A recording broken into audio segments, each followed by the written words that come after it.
1945년 8월 15일 우리는 일본의 오랜 제국주의 통치에서 해방되었다. 분단과 함께 찾아온 감격스러운 해방. 일장기는 내려갔지만 태극기 대신 성조기가 남게 된 한반도의 남쪽. 그 분단을 극복하지 못한 채 대한민국 정부가 수립되었다. 친일파 민족 반역자가 청산되기는 그놈, 민족의 통일과 친일 청산을 요구하던 양심 세력이 반공이라는 갑옷을 두른 친일파 민족 반역자들에 의해 거꾸로 청산되는 비극이 발생했다. 제주 4.3 사건, 여순 사건의 비극을 거쳐 6월 반민특위가 습격당하고 북해 프라치 사건이 발생하고 백범 김구 선생이 암살당했다. 백범의 암살은 국가폭력의 신호탄이었다. 1년 후 전쟁이 터지며 수십만 명이 학살되었다. 그렇게 많은 사람이 끌려가 죽임을 당했건만 살아남은 사람들은 그 죽음을 슬퍼해서도 애도해서도 기억해서도 입 밖에 내어서도 안 되었고 박완서 작가의 말처럼 그저 꼴깍 삼켜버려야 했다. 4월 혁명 후 유족회를 만들고 진상규명과 책임자 처벌을 요구하던 사람들은 5.16이 나자 붙잡혀 들어가 징역을 선고받았다. 수십만이 죽었다는 사실조차 지워버리고 죽음마저 죽여버린 끔찍한 한국 현대사가 시작되었다. 다 백골단과 딱벌대에 의해 의회는 짓밟히고 야당의 대통령 후보들은 연이어 갑자기 세상을 떠나고 말았다. 신익희가 죽고 조봉암이 사법살인을 당하고 조병옥마저 죽는 비극 속에서도 이 땅의 젊은이들은 좌절하지 않았다. 2차 대전 이후 독립한 수많은 나라들 중에서 최초의 시민혁명, 조금이라도 진보적인 사람들을 다 죽여버린 전쟁이 끝나고 채 7년이 되지 않은 한국에서 일어났다. 천만 촛불과 K데모크라시의 쌀은 이렇게 자라기 시작했다. 독재자의 동상은 새끼줄에 묶여 끌려다녔고 골로 가서 뼈도 못 치진 채 방치되었던 이에는 10년 만에 비로소 수습될 수 있었다. 그러나 친일 경력의 군인 박정희는 민주주의와 통일의 열기를 짓밟는 5.16 군사 반란을 일으켰다. 민주인사들은 사형을 당했고 폐약살자들의 비석은 부끄러지고 무덤은 파헤쳐졌다. 박정희는 삼선 개헌을 단행하며 장기 집권을 꾀했지만 민주주의를 향한 시민들의 열기가 심상치 않자 유신 친위 쿠데타를 일으켰다. 모든 민주의 역량을 짓밟았던 유신 쿠데타.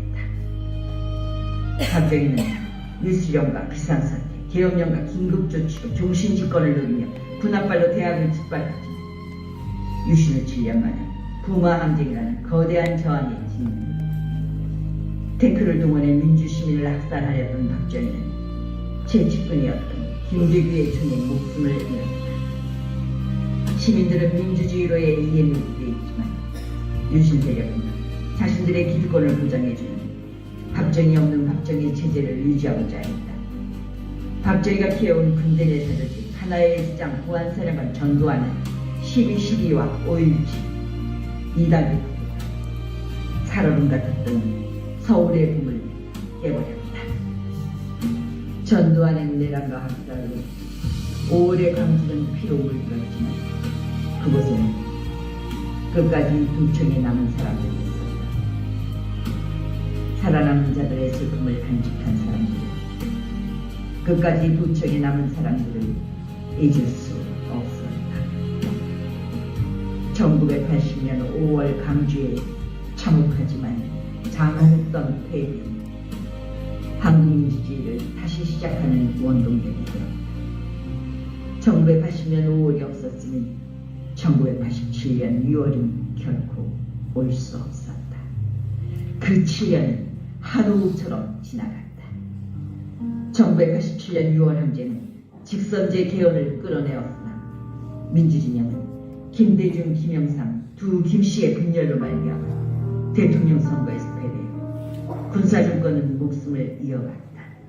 간신히 목숨은 부지했지만 여소야대의 궁지에 몰린 군사정권은 삼당 합당이라는 보수 대연합을 통해 위기를 돌파하려 했다. 청년 학생과 시민들은 군사정권과 일부 민주 세력의 야합에 분노하며 온몸을 내던져 저항했다. 이에 당황한 노태우 정권은 검찰을 정면에 내서 유서 대필 사건이라는 후대의 조작 사건을 만들어내며 정권 연장을 피했다. 반토막 민주 세력은 1992년 대통령 선거에서 또다시 패했다. 한국 사회는 아주 더딘 보수적 민주화의 길을 걷게 되었다. 노태우 군사독재와 타협한 김영삼 정권은 성공한 쿠데타는 처벌할 수 없다며 광주 압살과 5.17 내란의 주범들에 대한 처벌을 회피하려 발버둥 쳤지만 시민들은 결국 만 16년 만에 전두환에게 1심에서 사형을 선고받게 만들었다. 그리고 1997년 대통령 선거에서 마침내 정권 교체를 이루었다. 3당 합당으로 민주진영이 반토막난 지 7년여 만에 이루었다. 김대중 정권에서 의문사위원회가 만들어지고 노무현 정권에서 국정원, 국방부, 경찰청 등 권력기관의 자체 과거사위원회가 만들어진 데 이어 진실화해의 위원회가 문을 열었다. 수많은 과거 사건들의 진상이 밝혀지고 피해자들의 명예 회복과 국가 배상도 이루어지는데 적지 않은 성과를 거뒀지만 국가 폭력의 가해자들은 털끝 하나 다치지 않았다. 수많은 곳에서 가해자들은 모두 땡땡땡으로 처리되었다. 죽은 사람, 얻어맞고 고문당한 사람은 숱하게 있었지만 진상보고서에 가해자의 이름은 기록되지 않았다. 묻고 싶은 거, 왜 나를 죽였지? 왜 누나를 죽였지? 어떻게 죽였지? 그들의 얼굴을 보고 싶다. 그들의 얼굴을 보고 싶다. 어찌 소설 속의 정대만의 바람이었을까? 반어버리 기자 열전은 그렇게 시작되었다. 2013년 말 처음 구상을 시작하고 2015년 깃발을 올리고 14년 만에 반어버리 기자 열전이 세상에 첫 선을 보이게 되었다. 그동안 많은 일이 있었다. 대통령이 4명 막혔고 전직 대통령이 3명이나 감옥에 있고 반어버리 기자 열전이 처음 기획했던 업무거든. 살아생 전에 다시 개혁령과 내란을 겪으리라고는 상상도 하지 못했다. 한국 사회에서 이렇게 국가폭력과 내란이 자주 일어나는 것은 가해자들이 그래도 된다고 생각했기 때문에 전두환이 집에서 눈을 감은 것이 윤석열의 내란을 불러왔다.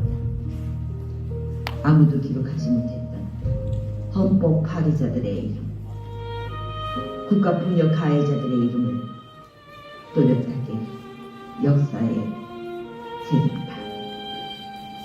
내란을 진압했던 시민들은 그들의 이름과 악행을 영원히 기억할 것이다. 정부의 지원 없이 오직 시민들의 힘만으로 만들어낸 이 책은 국가폭력의 피해자들과 민주화 운동 과정에서 피와 땀을 흘린 시민들에게 바친다.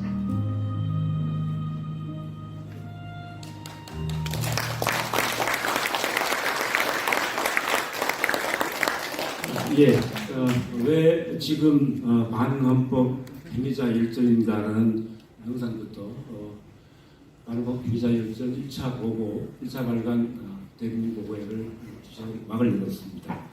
저희들이 라는 질문을 던졌습니다. 반헌법 행위자가 왜? 그리고 왜라는 질문을 하면 무엇을 어떻게 라고 하는 부분들을 찾을 수 있다고 생각합니다. 그래서 이 자리가 반헌법 행위자들에 대해서 왜 우리가 지금 봐야 되고 앞으로 우리가 무엇을 어떻게 해야 될지 생각하는 자리였으면 좋겠습니다. 네, 인사드리겠습니다. 저는 공동대표를 맡고 있는 장혜랑이라고 합니다. 반갑습니다. 네, 좀 전에 말씀드렸던 대로 반헌법 행위자 열전 1차번 출간 국민보고회는 헌정사상 처음으로 반헌법 행위를 한 공직자 312명을 역사의 법정에 세우는 일입니다. 그래서 반헌법 행위를 저지르면 반드시 역사의 기록에 남는다라고 하는 경고를 던지는 자리라고 생각합니다. 그래서 이 자리가 그런 것을 고민하는 자리였으면 좋겠고요. 제가 오늘 아침에 행사 때문에 이 국회를 들어오는데 국회 원관에 제 78주년 재헌절이라고 쓰여 있었습니다. 잘 아시다시피 헌법은 국회에서 만들었습니다. 저희들이 국회에서 대공부를 한 이유가 그렇습니다. 그래서 국회에서 헌법을 만들었고 그 헌법 정신을 생기는 분이고 저희들이 반헌법 열전의 기준을 헌법에 위배되는 사람이었습니다. 잘 아시다시피 지금 전파로 날리고 또 분파로 날려서 다 자기 주장만 하고 있는 세상에서 헌법이라고 하는 기준에 따라서 우리가 합리가 이를 판단한다면 논란에서도 볼 수 있고 또 순수성을 지킬 수 있다고 저희는 생각했습니다. 그래서 국회를 진정하고요. 그 취지에 맞게끔 밑에 보시면 아시겠지만 그 15분의 국회의원들께서 공동으로 주시를 해주셨습니다. 정말 감사를 말씀을 드리고요. 그래서 이제 제가 이제부터 내빈들을 좀 소개를 드려드리고 많은 분이 오셨습니다. 하지만 그 뜻을 새기기 위해서 잠시 내빈과 안전을 소개드리도록 하겠습니다. 먼저 제가 국회에 말씀드렸기 때문에 이하경 민주당 전 국회의장 오셨습니다. 감사합니다. 안현진 민주당 국회의장 오셨습니다.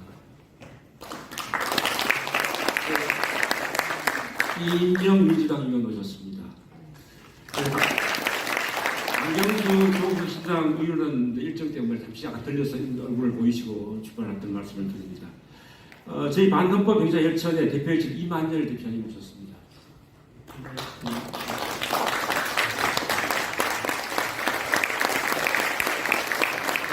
손윤덕 대표님이십니다.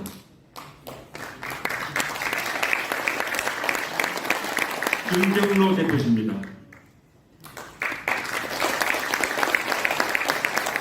그 다음에 저희 고문을 맡고 계시는 법무부인 덕수의 김영태 변호사님 소개하겠습니다. 그리고 오늘 특강을 맡아주실 텐데요. 도울 미용옥 선생님하고 사모님이신 최영애 교수님, 따님인 김신준 교수님 같이 오셨습니다.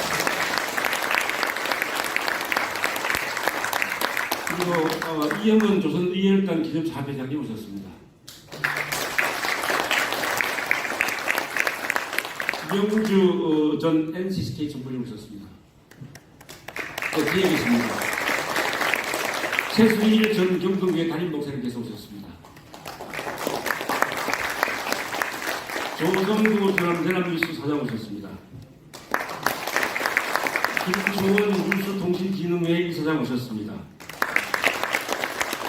육태선 긴급조치 사람의 상임이사신 김채선 목사님 오셨습니다. 한국산업안전보건공단의 안종주 이사장님 오셨습니다.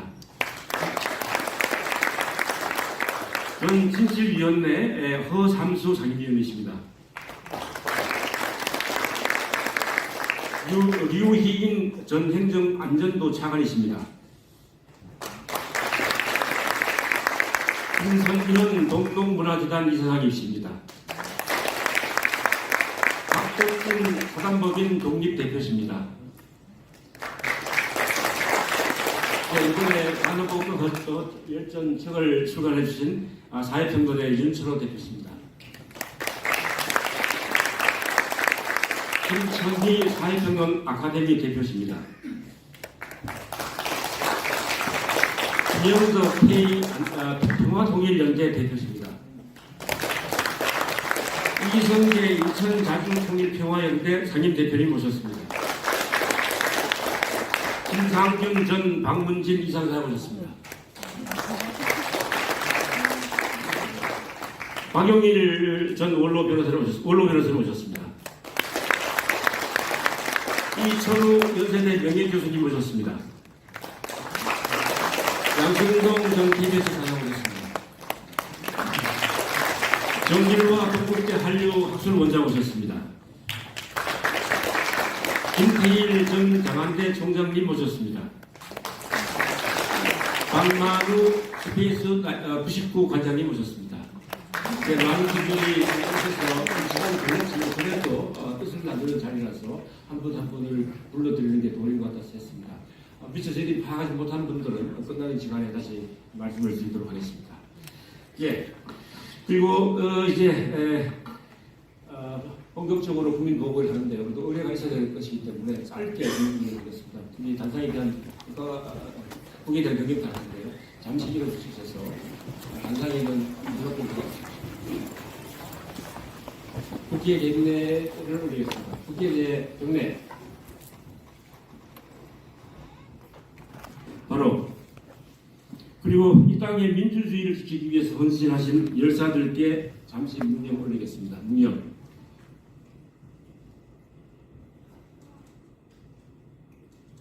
바로 먼저 우리 편찬위원회 이만열 상임공동대표님 인사부터 시작을 하겠습니다. 네, 앉으시면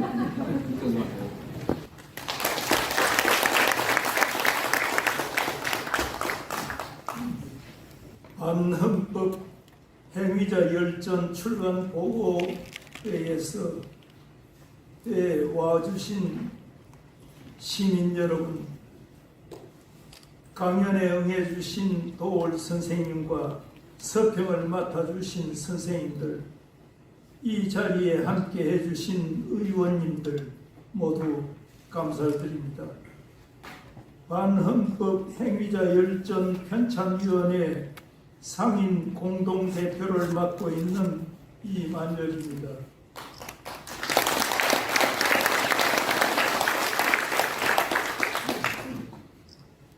편찬사업 13년 만에 반헌법 행위자 열전 1차분이 출간되었습니다.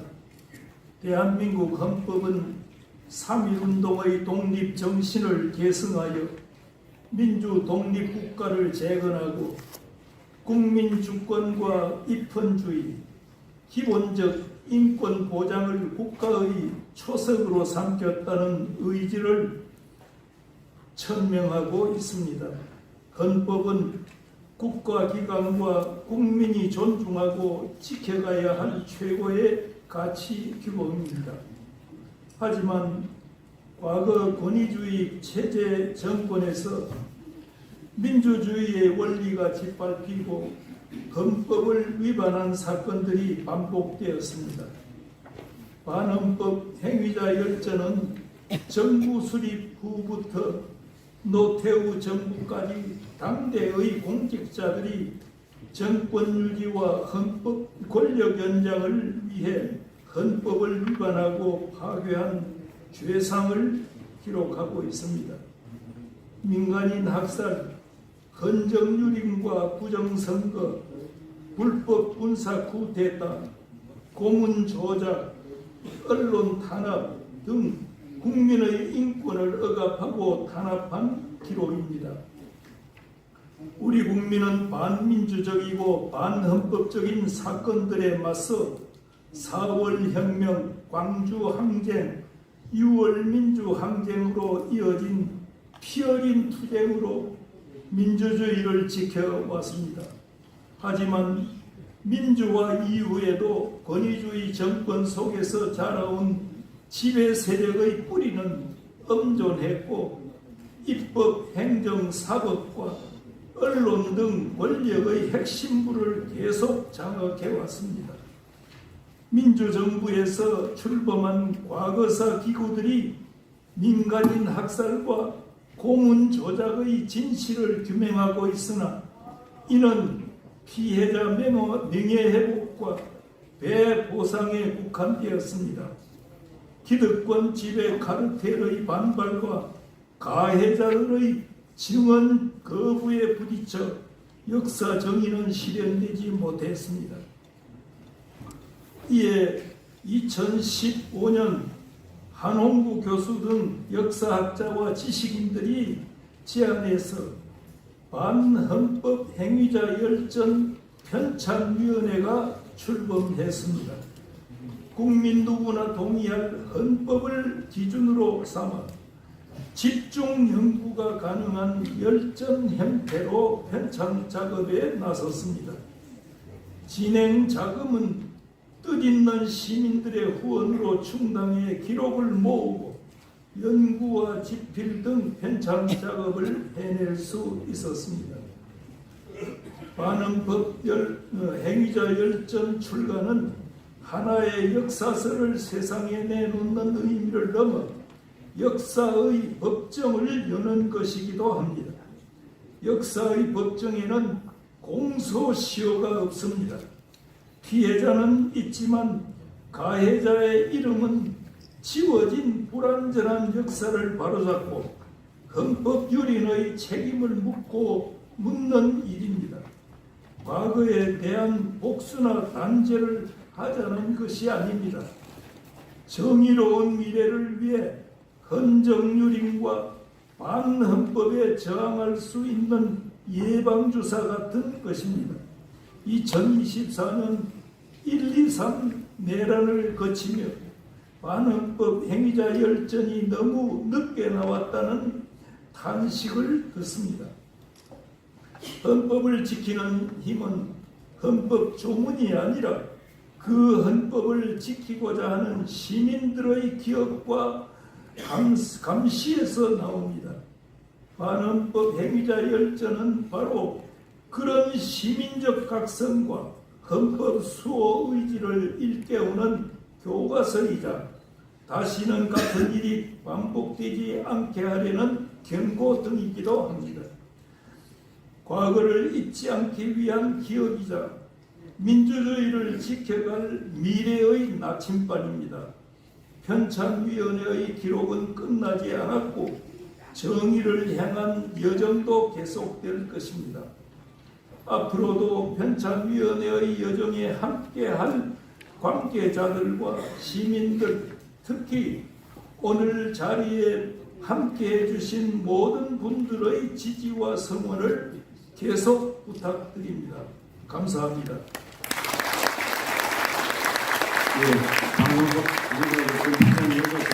방송국에서 내빈 여러분께 청취자 분들께 감사해서 말씀 올렸습니다. 자, 그러면 다음에는 국회를 대표해서 남인수 국회 부의장께서 오늘 이 자리의 의미를 말씀해 주시겠습니다. 모시겠습니다. 네, 박수로 맞아주십시오.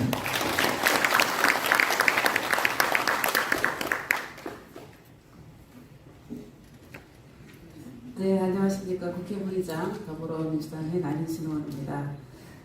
반헌법 행자열전 1차분 출간을 정말 진심으로 너무 뜻깊고 축하를 드립니다.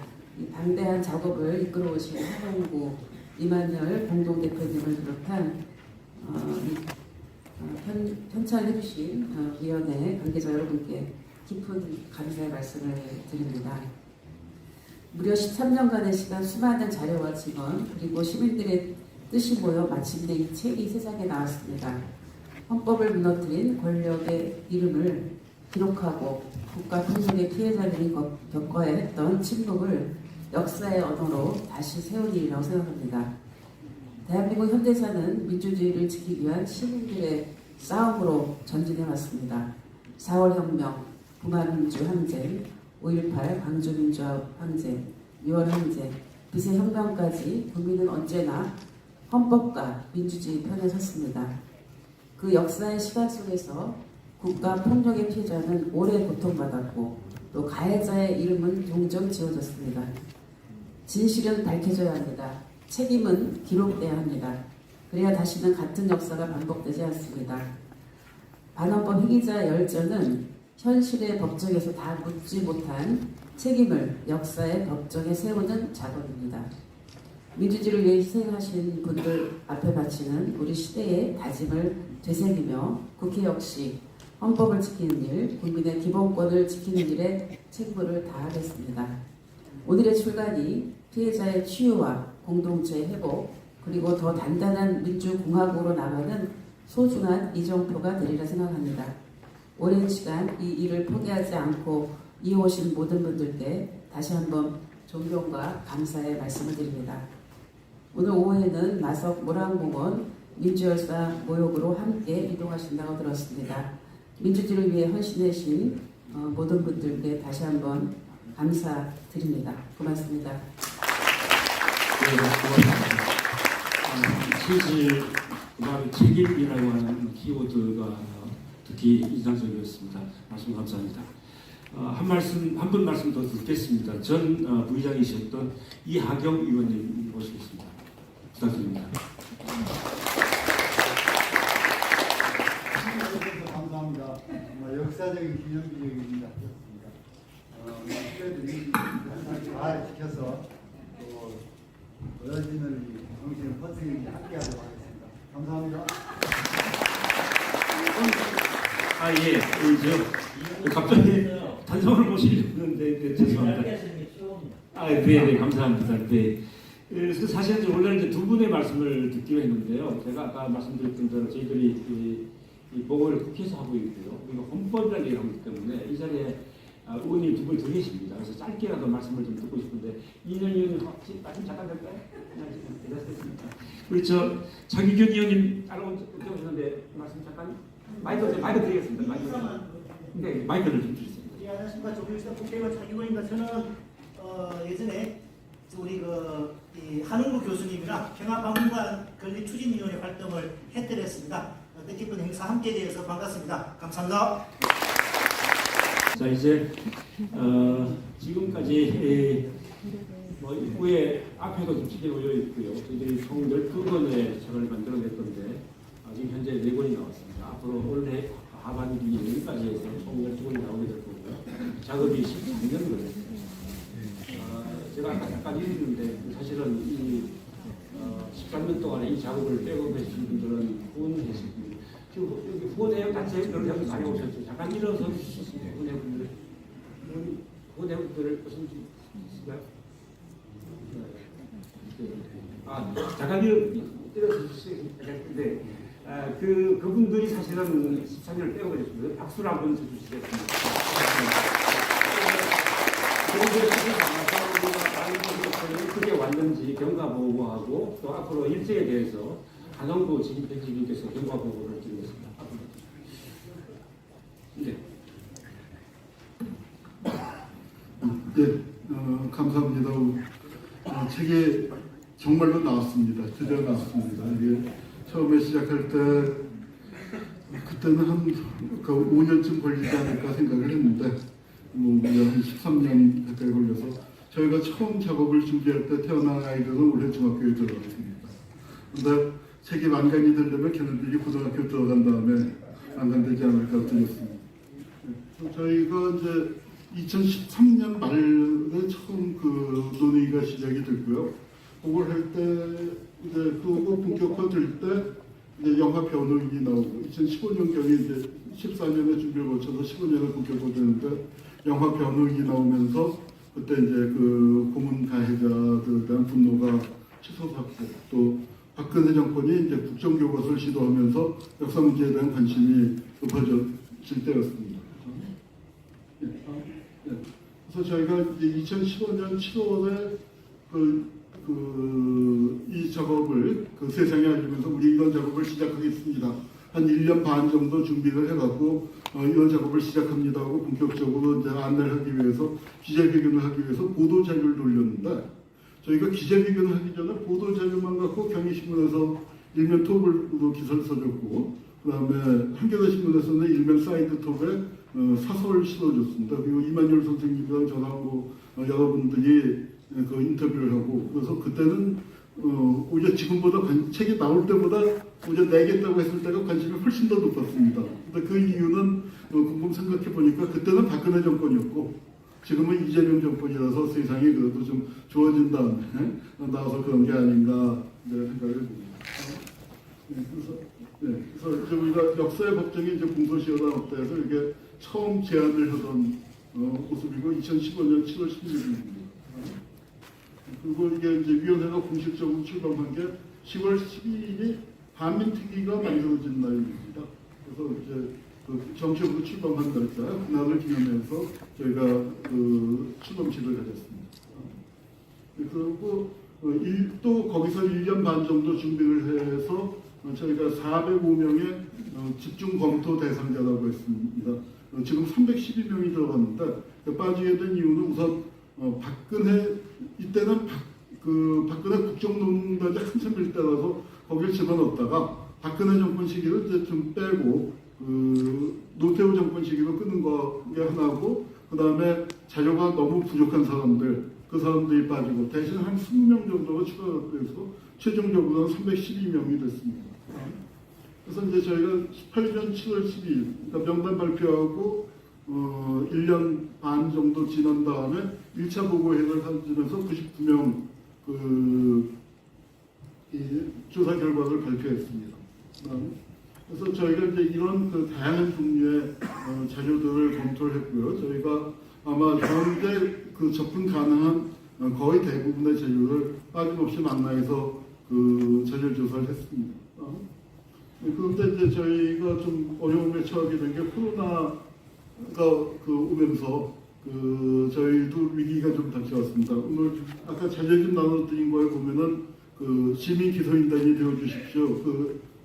후원 가입 요청서가 있는데 저희가 실제로 제가 강연을 다니면서 그거를 이제 다 돌려갖고 거기서 후원해주신 분들, 그래서 5,000원, 10,000원 후원을 해주신 분들의 힘으로만 작업을 했습니다. 많을 때는 한 5,000명 가까이 됐는데 이 코로나가 이제 퍼지면서 강연이 다 차단이 됐지 않습니까?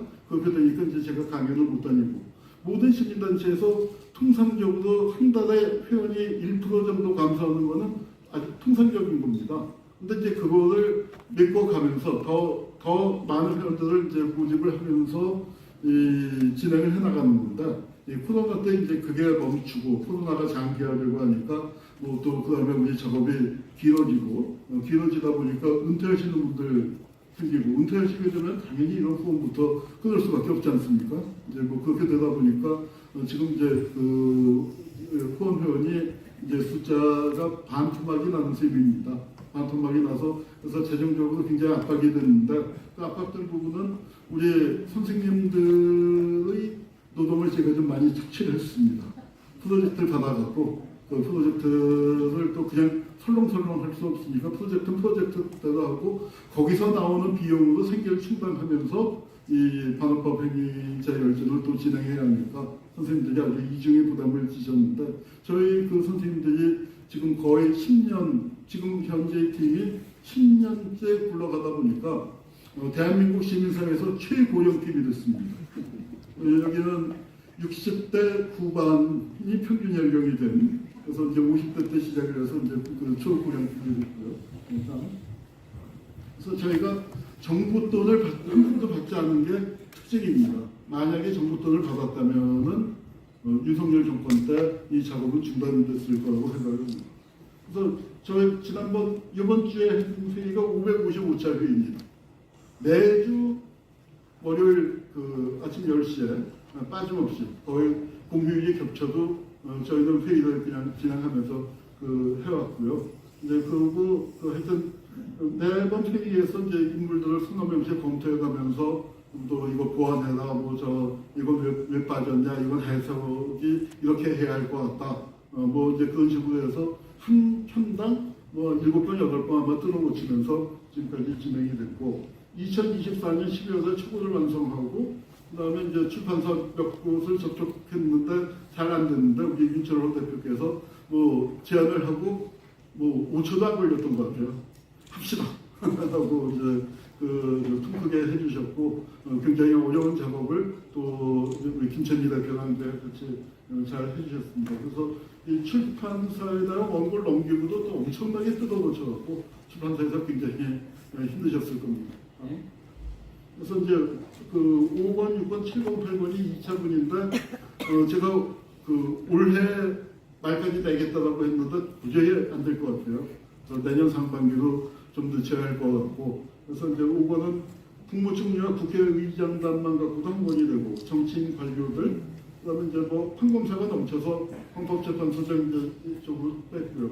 1차분은 우리가 이제 1차분을 소개를 안 했는데 대통령과 판사, 검사들도 4권을 냈습니다. 그러니까 처음에 저희가 작업을 할 때는 판검사들은 11, 12권에 배치가 됐었는데 검찰개혁을 계속 논란이 되고 윤석열 정권이 주장을 하고 그리고 거기다가 그 내각을 진압하는 과정에서 사법 엘리트들이 어떤 짓을 하고 있는지를 아마 다 체감하셨을 겁니다. 그래서 야 이건 사법편을 먼저 내야겠다. 그래서 이제 그 편성을 바꿨고요. 그래서 이제 국회 군 요직들을 파업을 이렇게 시켜서 이게 2차분으로 아마 내년 상반기에 나오게 될 겁니다. 그래서 이제 3차분은 아마 28년이 목표입니다. 목표로 잘 그렇게 되면 앞으로도 12,000년 이상이 걸릴 텐데요. 그래서 이제 보안사 그리고 중앙정보부 경찰 그렇게 해서 이제 3차분이 되겠습니다. 그래서 이제 이상과 거치고 저희 작업이 앞으로도 2년이 남았고 그다음에 이제 또 하나 고민은 저희가 해야 할지 아니면 뭐 다른 후배들한테 맡겨야 할지 모르겠습니다만 방화법 행위자를 저희가 312명을 했는데 312명 뿐이겠습니까?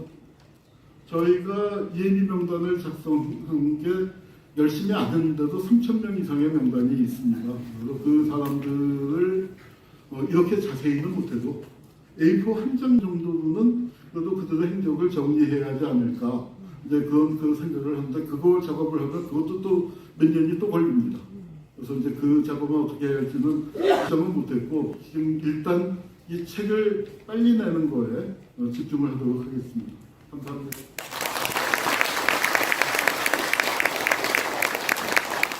예, 저는 13년의 경과를 짧게 이렇게 압축을 해주셔서 그동안 어떻게 진행되어 왔는지를 보고를 드렸습니다. 자, 이번에는 정말 기대되는 자리입니다. 도울 스님을 모시고 역사의 법정을 열어야 한다라고 하는 강연을 들을 텐데요. 그 선생님께서는 저희들이 책 보내드렸더니 선생님 단상으로 책을 보내드렸더니 이제 이렇게 이 편찬위원회 쪽으로 메시지를 보내주셨습니다. 이렇게 잠깐 읽어드리겠는데요. 만과가 낱낱이 파헤쳐지고 그 많은 정보가 한 키로에 압축된 전관적 시선의 쾌감, 내가 맛본 최상의 현대사다 이렇게 극찬을 주셨습니다. 정말 감사합니다. 네, 강연 부탁드리겠습니다. 박수로 해주시죠. 네.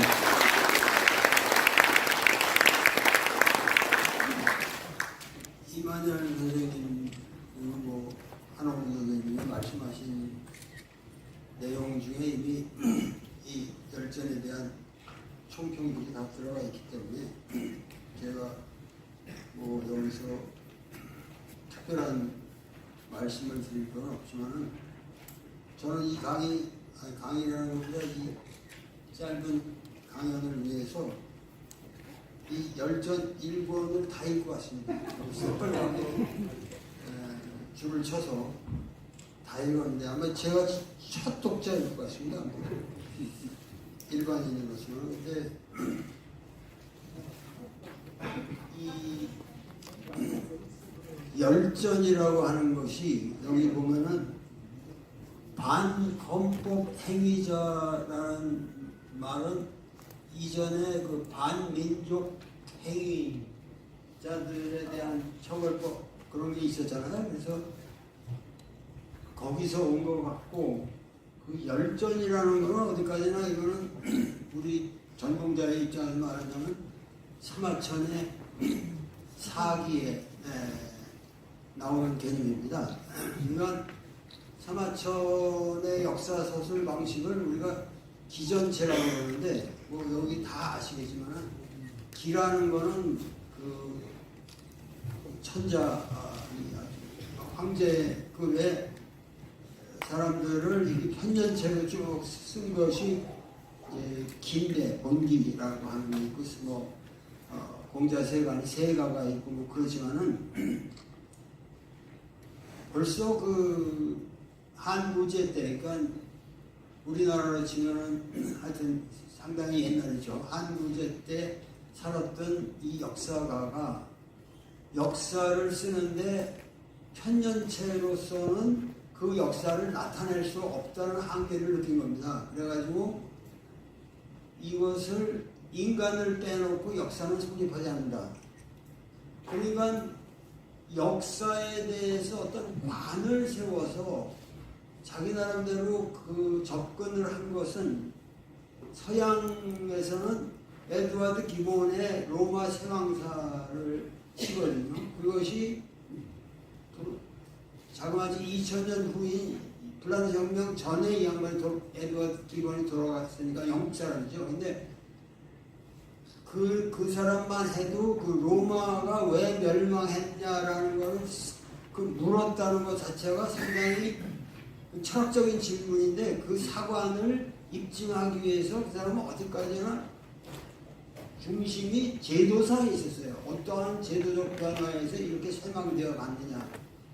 그런데 사마천은 인간의 역사는 인간이 만드는 것이고 그 인간이 만드는 역사가 결국은 그 역사의 핵심이고 그 구조다. 이러한 생각에서 이 전기라는 바이오그래피를 그 역사의 아주 핵으로 삼고 기전체라는 걸 만든 거죠. 그러니까 그대로 동양의 역사는 전부 사마천의 기전체에 의해서 영향을 받았고, 뭐 25사도 전체가 기전체로 돼 있고, 우리나라의 고대사 같은 거 아주 대표적인 기전체의 역사죠. 그런데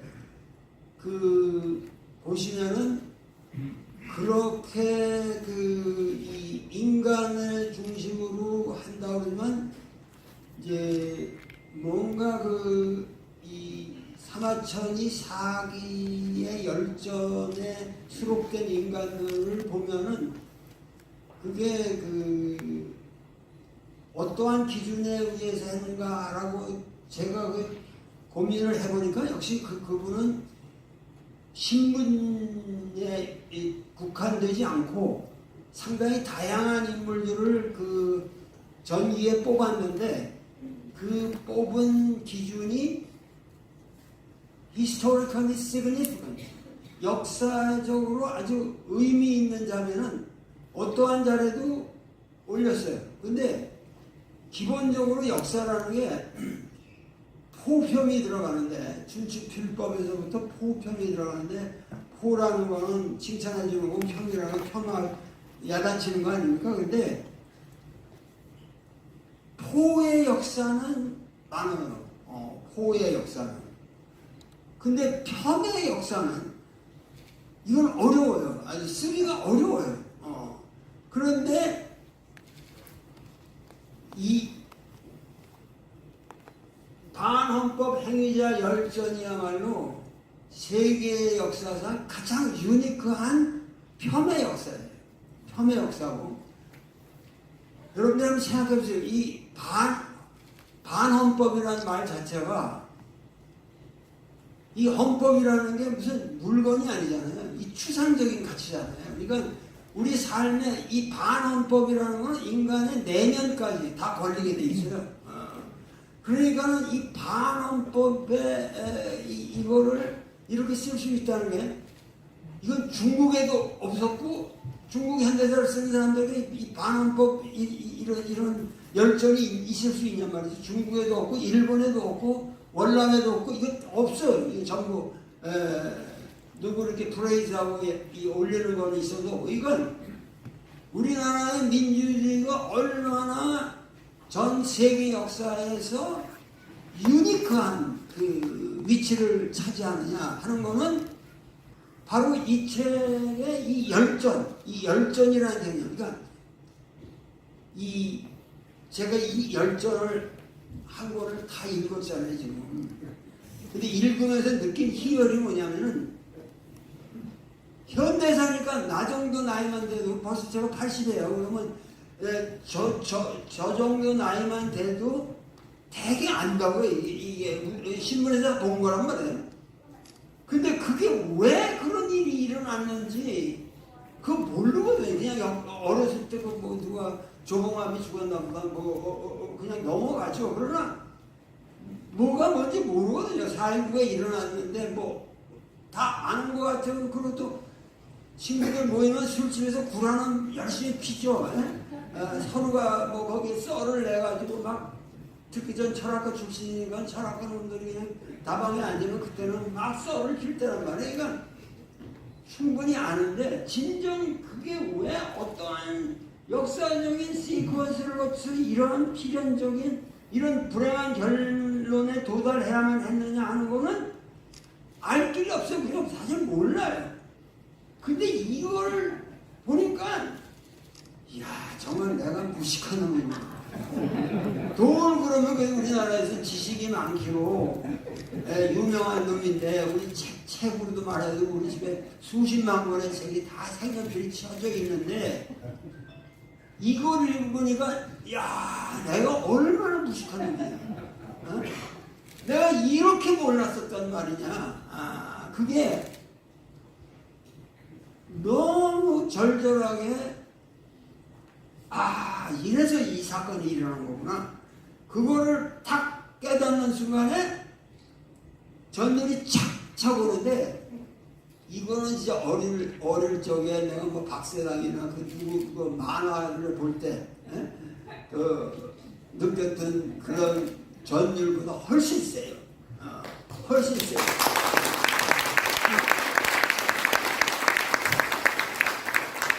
그리고 내가 놀란 거는 박기당이기 때문에. 박기당, 김종래 하나가 우리 때는 제일 놀랐어요. 근데 이거를 이렇게 보면은 가장 놀라운 거는 사료가, 그 현대사 사료가 전부 그 테마에 아주 핵심적인 사료가 전부 들어가 있다는 거예요.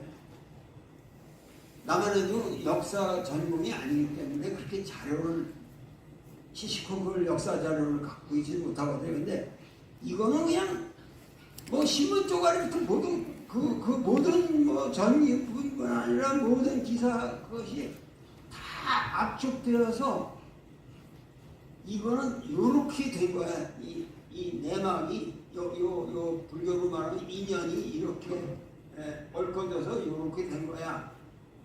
아주 꼼짝 못하게 돼 있다고. 이거를 읽으면. 그리고 수긍이 가게 돼 있고. 그래서 야, 한만년의 아들이 대단하다.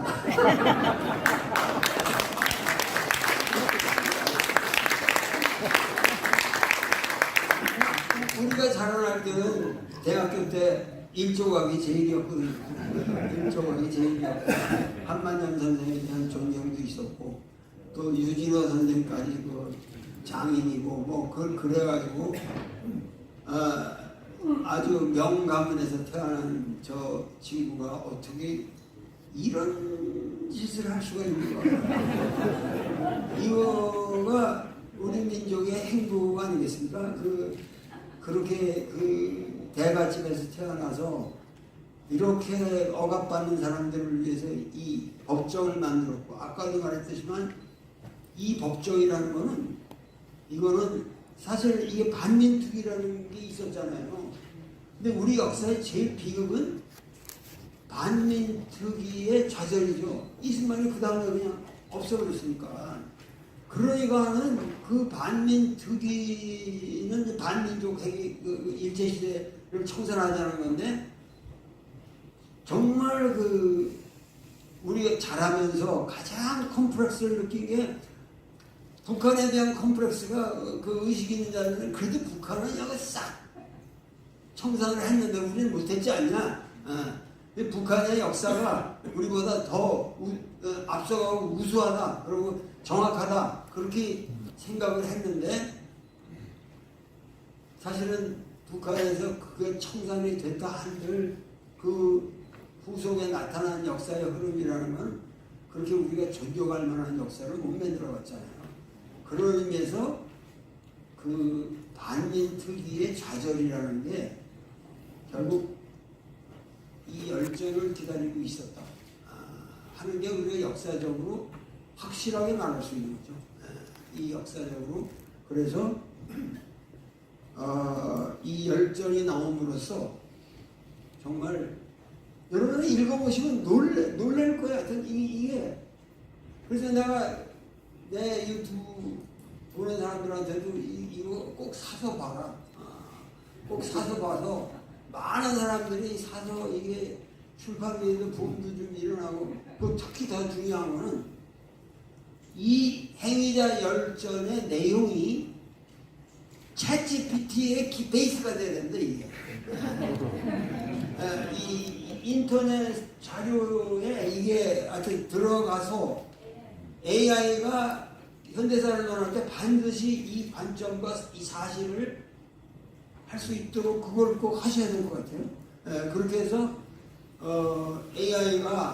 AI의 인텔리전스 속에 이 열정이 들어가야 된다. 그래서 하여튼 저는 긴 말씀을 드릴 거 없고, 하여튼, 사마천이 인간을 통해서 역사를 설명했고, 에드워드 기번은 역사를 통해 문명의 법칙을 설명하려고 했다면은, 정말 우리 이 열전은 우리 민족의 모든 민주를 향한 이 행진의 좌절에도 불구하고 이 행위의 열전을 만들었다고 하는 이 사실이 앞으로 저는 자손 만만 대대로 위대한 역할을 할 거라고 생각합니다. 감사합니다.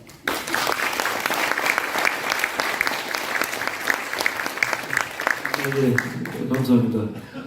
저는 사실 되게 걱정했거든요.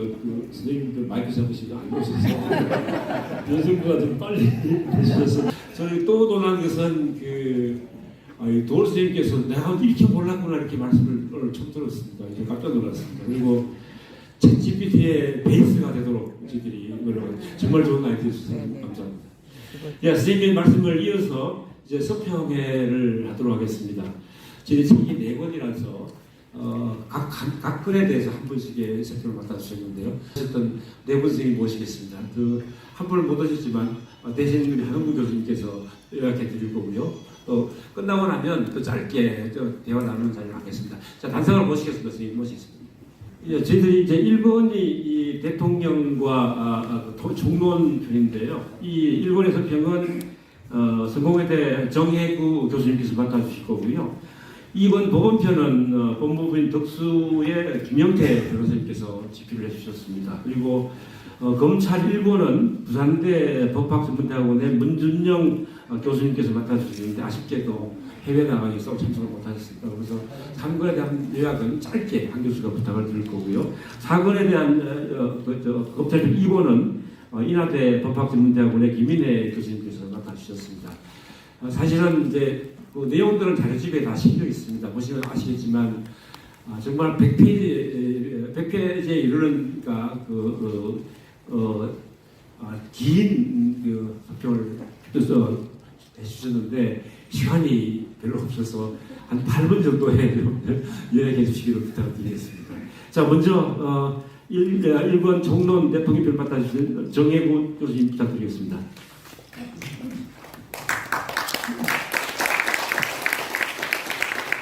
네, 세례받은 정혜구입니다. 저는 총론 반헌법 행위자 열전 1권에 대한 서평을 좀 맡았습니다. 우선 서평 처음에 들어가기 앞서가지고 우리가 이제 우리 근현대 한국 근현대 시기와 이행기 정의라는 얘기를 조금 하도록 하겠습니다. 우리가 이제 근대 이제 결국 그때부터 이제 지금까지 한 40-50년 정도가 이제 됐는데 근현대 자체가 굉장히 고통스러운 기간이었습니다. 그러니까 억압과 그다음에 어떤 폭력이 굉장히 난무했던 그런 과정을 거쳐가지고 이제 와서야 겨우 이제 좀 민주화되고 통화로운 그런 시대가 됐습니다. 그래서 과거에 근현대 시기 전체 자체가 어떻게 보면 이행기라고 볼 수가 있고 그다음에 이행기 정의가 제대로 지켜지지 않은 그런 시기라고 볼 수가 있습니다. 그런 측면에서 이행기 정의, 그러니까 이행기 정의라는 것은 당시에는 역사 정의를 제대로 관철을 못 시키고 역사가 지난 다음에 지났음에도 불구하고 지나간 역사 속에서 어떤 정의를 찾는 그런 거라고 볼 수가 있습니다. 근데 우리 근현대가 하나의 이행기라면 오랫동안 걸친 이행기 동안에 걸쳐서 이루어졌던 억압과 폭력에 대해서 어떻게 이행기 정의를 우리가 얘기할 것인가 그런 부분을 고민할 필요가 있습니다. 제가 보기에는 한국 근현대 시기는 한 3번 정도의 커다란 어떤 부침이 있었던 것 같습니다. 하나는 이제 외세 침탈 속에서 결국 일본의 식민 지배가 되고 그런 속에서 일제의 억압과 폭력이 있었던 그 시기가 있습니다. 한 70년 정도가 됩니다. 그 시기가 있고 두 번째는 분단이 됐던 시기입니다. 분단과 전쟁의 시기. 그 해방 후에서 대체적으로 이제 한국 전쟁 이후까지인데 이승만이 집권했던 시기가 되는데 그때 이제 사람들을 굉장히 많이 죽었습니다. 그래서 이제 분단과 전쟁 시기에 민간인 학살 문제 그게 이제 두 번째고 세 번째는 이제 독재 시기입니다. 이승만 때부터 그다음에 여기 책에서 나온 것은 노태우 때까지 되어 있는데 독재 시기. 그래서 일제 지배 시기. 그다음에 두 번째는 분단 시기, 분단과 전쟁의 시기. 세 번째는 독재 시기. 이 시기에 대해서 우리가 이행기 정의를 찾아야 되는 그런 관점에서 저희들이 이제 봐야 되지 않느냐 이렇게 생각을 하고요. 지금 이제 국가에서는 다양한 이제 과거사 진상 규명이 있죠. 그게 어떻게 보면 개별 사건 중심으로 이행기 정의가 지금 이루어지는 겁니다. 근데 이제 문제는 뭐냐면 그 이행기 정의가 국가가 했을 때는 여전히 과거에 독재 세력이라든지 친일 세력의 후계 세력들이 여전히 지금 힘이 강해요. 그렇기 때문에 이제 법이 만들어질 때 타협적으로 만들어지고 그러다 보니까 이행기 정의를 우리가 수행을 하더라도 확실하게 하지 못한 그런 한계가 있습니다. 특히 이제 가해자에 대해서 제대로 이제 처벌하지 못한 제대로 진상규명이라든지 처벌하지 못하는 그런 의미가 있습니다. 그렇기 때문에 이 반헌법 행위자 열전의 편찬의 의미는 제가 볼 때는 국가도 하지 못한, 그러니까 국가도 이행기 정의를 수행하려고 하지만 굉장히 타협적으로 될 수밖에 없는 그런 상황에서 특히 가해자에 대한 진상규명을 처벌이 잘 안 되고 있습니다. 바로 이제 그 부분을 했다는 측면에서 제가 볼 때는 그 반헌법 행위자 열전의 이제 편찬의 의미가 있다고 생각이 듭니다. 그런 측면에서 반헌법 행위자 열전은 일종의 이행기 정의의 실천이고 특히 이제 국가도 하지 못하고 있는 가해자에 대한 어떤 그 내용, 가해자의 어떤 행적을 적어놨다는 측면에서 이 열전의 의미가 있는 게 아닌가라는 생각이 듭니다. 그리고 이렇게 이제 하게 되면 일종의 그 역사적으로 이게 이제 기록이기 때문에 계속해서 이제 사람들이 읽고 거기에 대해서 뭐 반성을 하고 정의가 뭔지 생각을 하고 그 다음에 이제 가해자에 대해서 이제 기록을 할 겁니다. 그런 의미에서 제가 볼 때는 바로 반헌법 행위자에 대해서 그 기록을 남겨놓음으로써 가해자에 대해서 이제 역사적인 어떤 심판, 역사적인 법정에 올렸다. 그게 이제 그 이측의 의미가 아닌가라고 생각이 듭니다. 시간이 많지 않기 때문에 각 대통령에 대해서 제가 이제 그 논평할 부분은 주로 이제 총론에서 5명의 이제 대통령에 대한 이제 기록을 담고 있습니다. 아까 이제 도울 선생님께서 얘기했는데 책이 굉장히 흥미진진하면서도 한 번 작품을 놓치는 거예요. 왜냐면 이게 이제 한 사람의 일대기 됐는데 우리가 이제 그동안 알고 있었던 것도 있고 모르는 것도 있었는데 일종의 이제 각 대통령의 미화되지 않은 민낯입니다. 민낯을 보는 거기 때문에 이렇게 쭉 보면 각 대통령의 어떤 캐릭터, 성격 굉장히 지금은 이제 미화된 게 많습니다. 그런 것을 쭉 정리하고 있기 때문에 상당히 재밌고 흥미진진한 그런 내용이라고 볼 수가 있습니다. 저는 이제 그 내용을 다시 반복할 필요는 없고 제가 간단하게 이제 각 대통령에 이제 코멘트하는 부분은 조금 이제 각 독재 대통령의 특징들, 그 다음에 각 대통령의 개인들의 어떤 그 권력의 동기랄까 그런 부분에 대해서 간단하게 좀 말씀을 드리도록 하겠습니다. 우선 이승만 같은 경우는 저는 뭐 크게 이제 세 개를 좀 봅니다. 하나는 분단에 대해서 어떤 태도를 취했는가. 두 번째는 전쟁에 대해서 전쟁 때 민간인 학살 문제 거기서 얼마만큼 책임이 있었느냐. 그 다음에 독재에 대해서 이승만이 어떤 태도를 취했는가. 그 세 가지입니다. 제가 보기에는 그 세 가지에서 많은 잘못들을 했는데 그걸 항상 뭘로 이제 그걸 정당화시켰냐면 반공 가지고 정당화시켰습니다. 그래서 이승만 독재는 제가 볼 때 반공 독재라고 볼 수가 있습니다. 반공 독재인데 또 하나 이승만이 가지고 있는 이제 특징적인 모습은 이런 겁니다. 일종의 굉장히 가부장적인, 그러니까 국가를 어떻게 생각하는가 하면 원래 이제 우리 대한민국 할 때 리퍼블릭 오브 코리아, 리퍼블릭이지 않습니까? 공화국은 원래 의미가 공공의 것, 공공의 사물, 공공의 일 그런 의미예요. 서양에서. 그러니까 국가라는 것은 하나이고 공공이라는 겁니다. 공공의 일이고 공공의 것이고. 그런데 이승만은 나라를 국가를 자기 약간 가부장으로서 자기 사유물처럼 생각을 했어요. 그래서 굉장히 좀 사적인, 국가에 대한 사적인 생각을 많이 가지고 있습니다. 그런 의미에서 기본적으로 이승만이 가지고 있었던 통치 방식은 가부장적인 반공 독재다. 이렇게 얘기할 수가 있을 것 같아요. 그게 이제 이승만 개인의 가장 특징적인 모습이 아닌가. 자기가 이제 국가를 사유물처럼 생각하고 가부장으로서 자기 마음대로 하고, 그 다음에 자기 마음대로 하는 데 있어가지고 모든 어떤 정당화의 논리를 반공을 갖다 이제 됐던 그게 이제 이승만의 특징이라고 볼 수가 있습니다. 그 다음에 두 번째 이제 박정희에 대해 좀 말씀을 드리도록 하겠습니다. 박정희의 저는 가장 중요한 캐릭터가 권력욕이라고 생각이 듭니다. 우리가 이제 그 경제 발전 때문에 자꾸 미화시키고 그러는데 기본적으로 이제 박정희한테는 권력욕인데 제가 이제 박정희에 대해서 전북의 권력욕이라는 걸 썼어요. 왜 그런가 하면 박정희는 일제시대 때 군인이 되고 싶어가지고 그 만주 사관학교에 갔고 그 다음에 해방 후에는 또 대한민국 이제 사관학교 전신인 그 경기 사관학교에 들어갔어요. 그러니까 사관학교를 이제 다니면서 이제 군인으로서 출세하고 했는데 두 번 다 망했습니다. 일제가 패망했기 때문에 일본 장교로 출세하는 것이 망했고 그 대한민국에서 이제 장교가 된 다음에 이게 이제 남노당의 일로가 돼가지고 국위직임을 받았기 때문에 완전히 이제 군인으로 좀 출세할 길이 망했는데 그런 박정희를 살려준 것이 한국 전쟁입니다. 전쟁이 일어나니까 장교가 없으니까 다시 복직이 된 거예요. 그러면서 이 복직이 된 다음에 2년도 안 됐는데 발전기할 때 쿠데타 하시를 하셨습니다. 그때 이제 못했습니다. 그 다음에 사실은 자유당 말기에도 쿠데타를 하려고 했어요. 그래서 날짜도 5월달을 잡았는데 사회국 혁명이라도 못했습니다. 이 얘기는 뭐냐면 장면 정권이 잘못하고 그런 것이 아니고 원래 이 사람은 항상 쿠데타 할 생각을 가지고 있었던 거예요.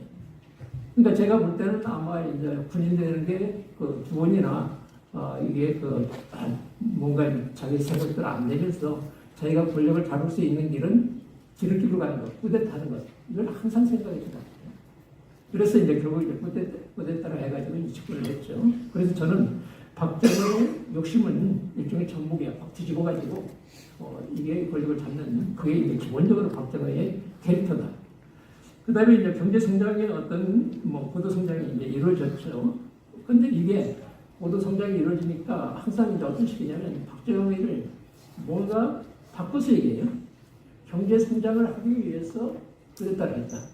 경제 성장을 하기 위해서 장기 독재를 했다. 이렇게 얘기하는데 사실 그 반대입니다. 권력을 잡고 싶어서 그 다음에 권력을 잡는 정당화시키기 위해서 경제 발전을 했고 그 다음에 이제 유신체제를 만들어요.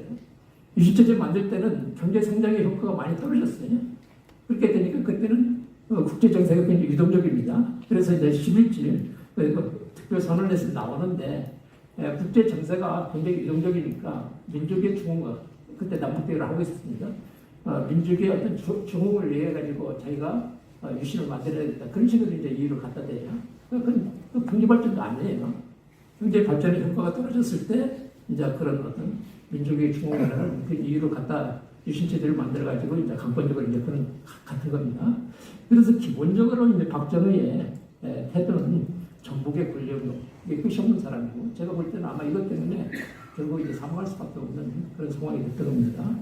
그런데 이제 개발독재, 경제 발전 때문에 사람들이 거꾸로 바꿔서 생각하고 있는 경제 발전하기 위해서 쿠데타도 하고 자기 이걸 했다라고 도치된 그런 어떤 미화된 게 지금도 이제 많이 남아있는 그런 상황이라고 볼 수가 있습니다.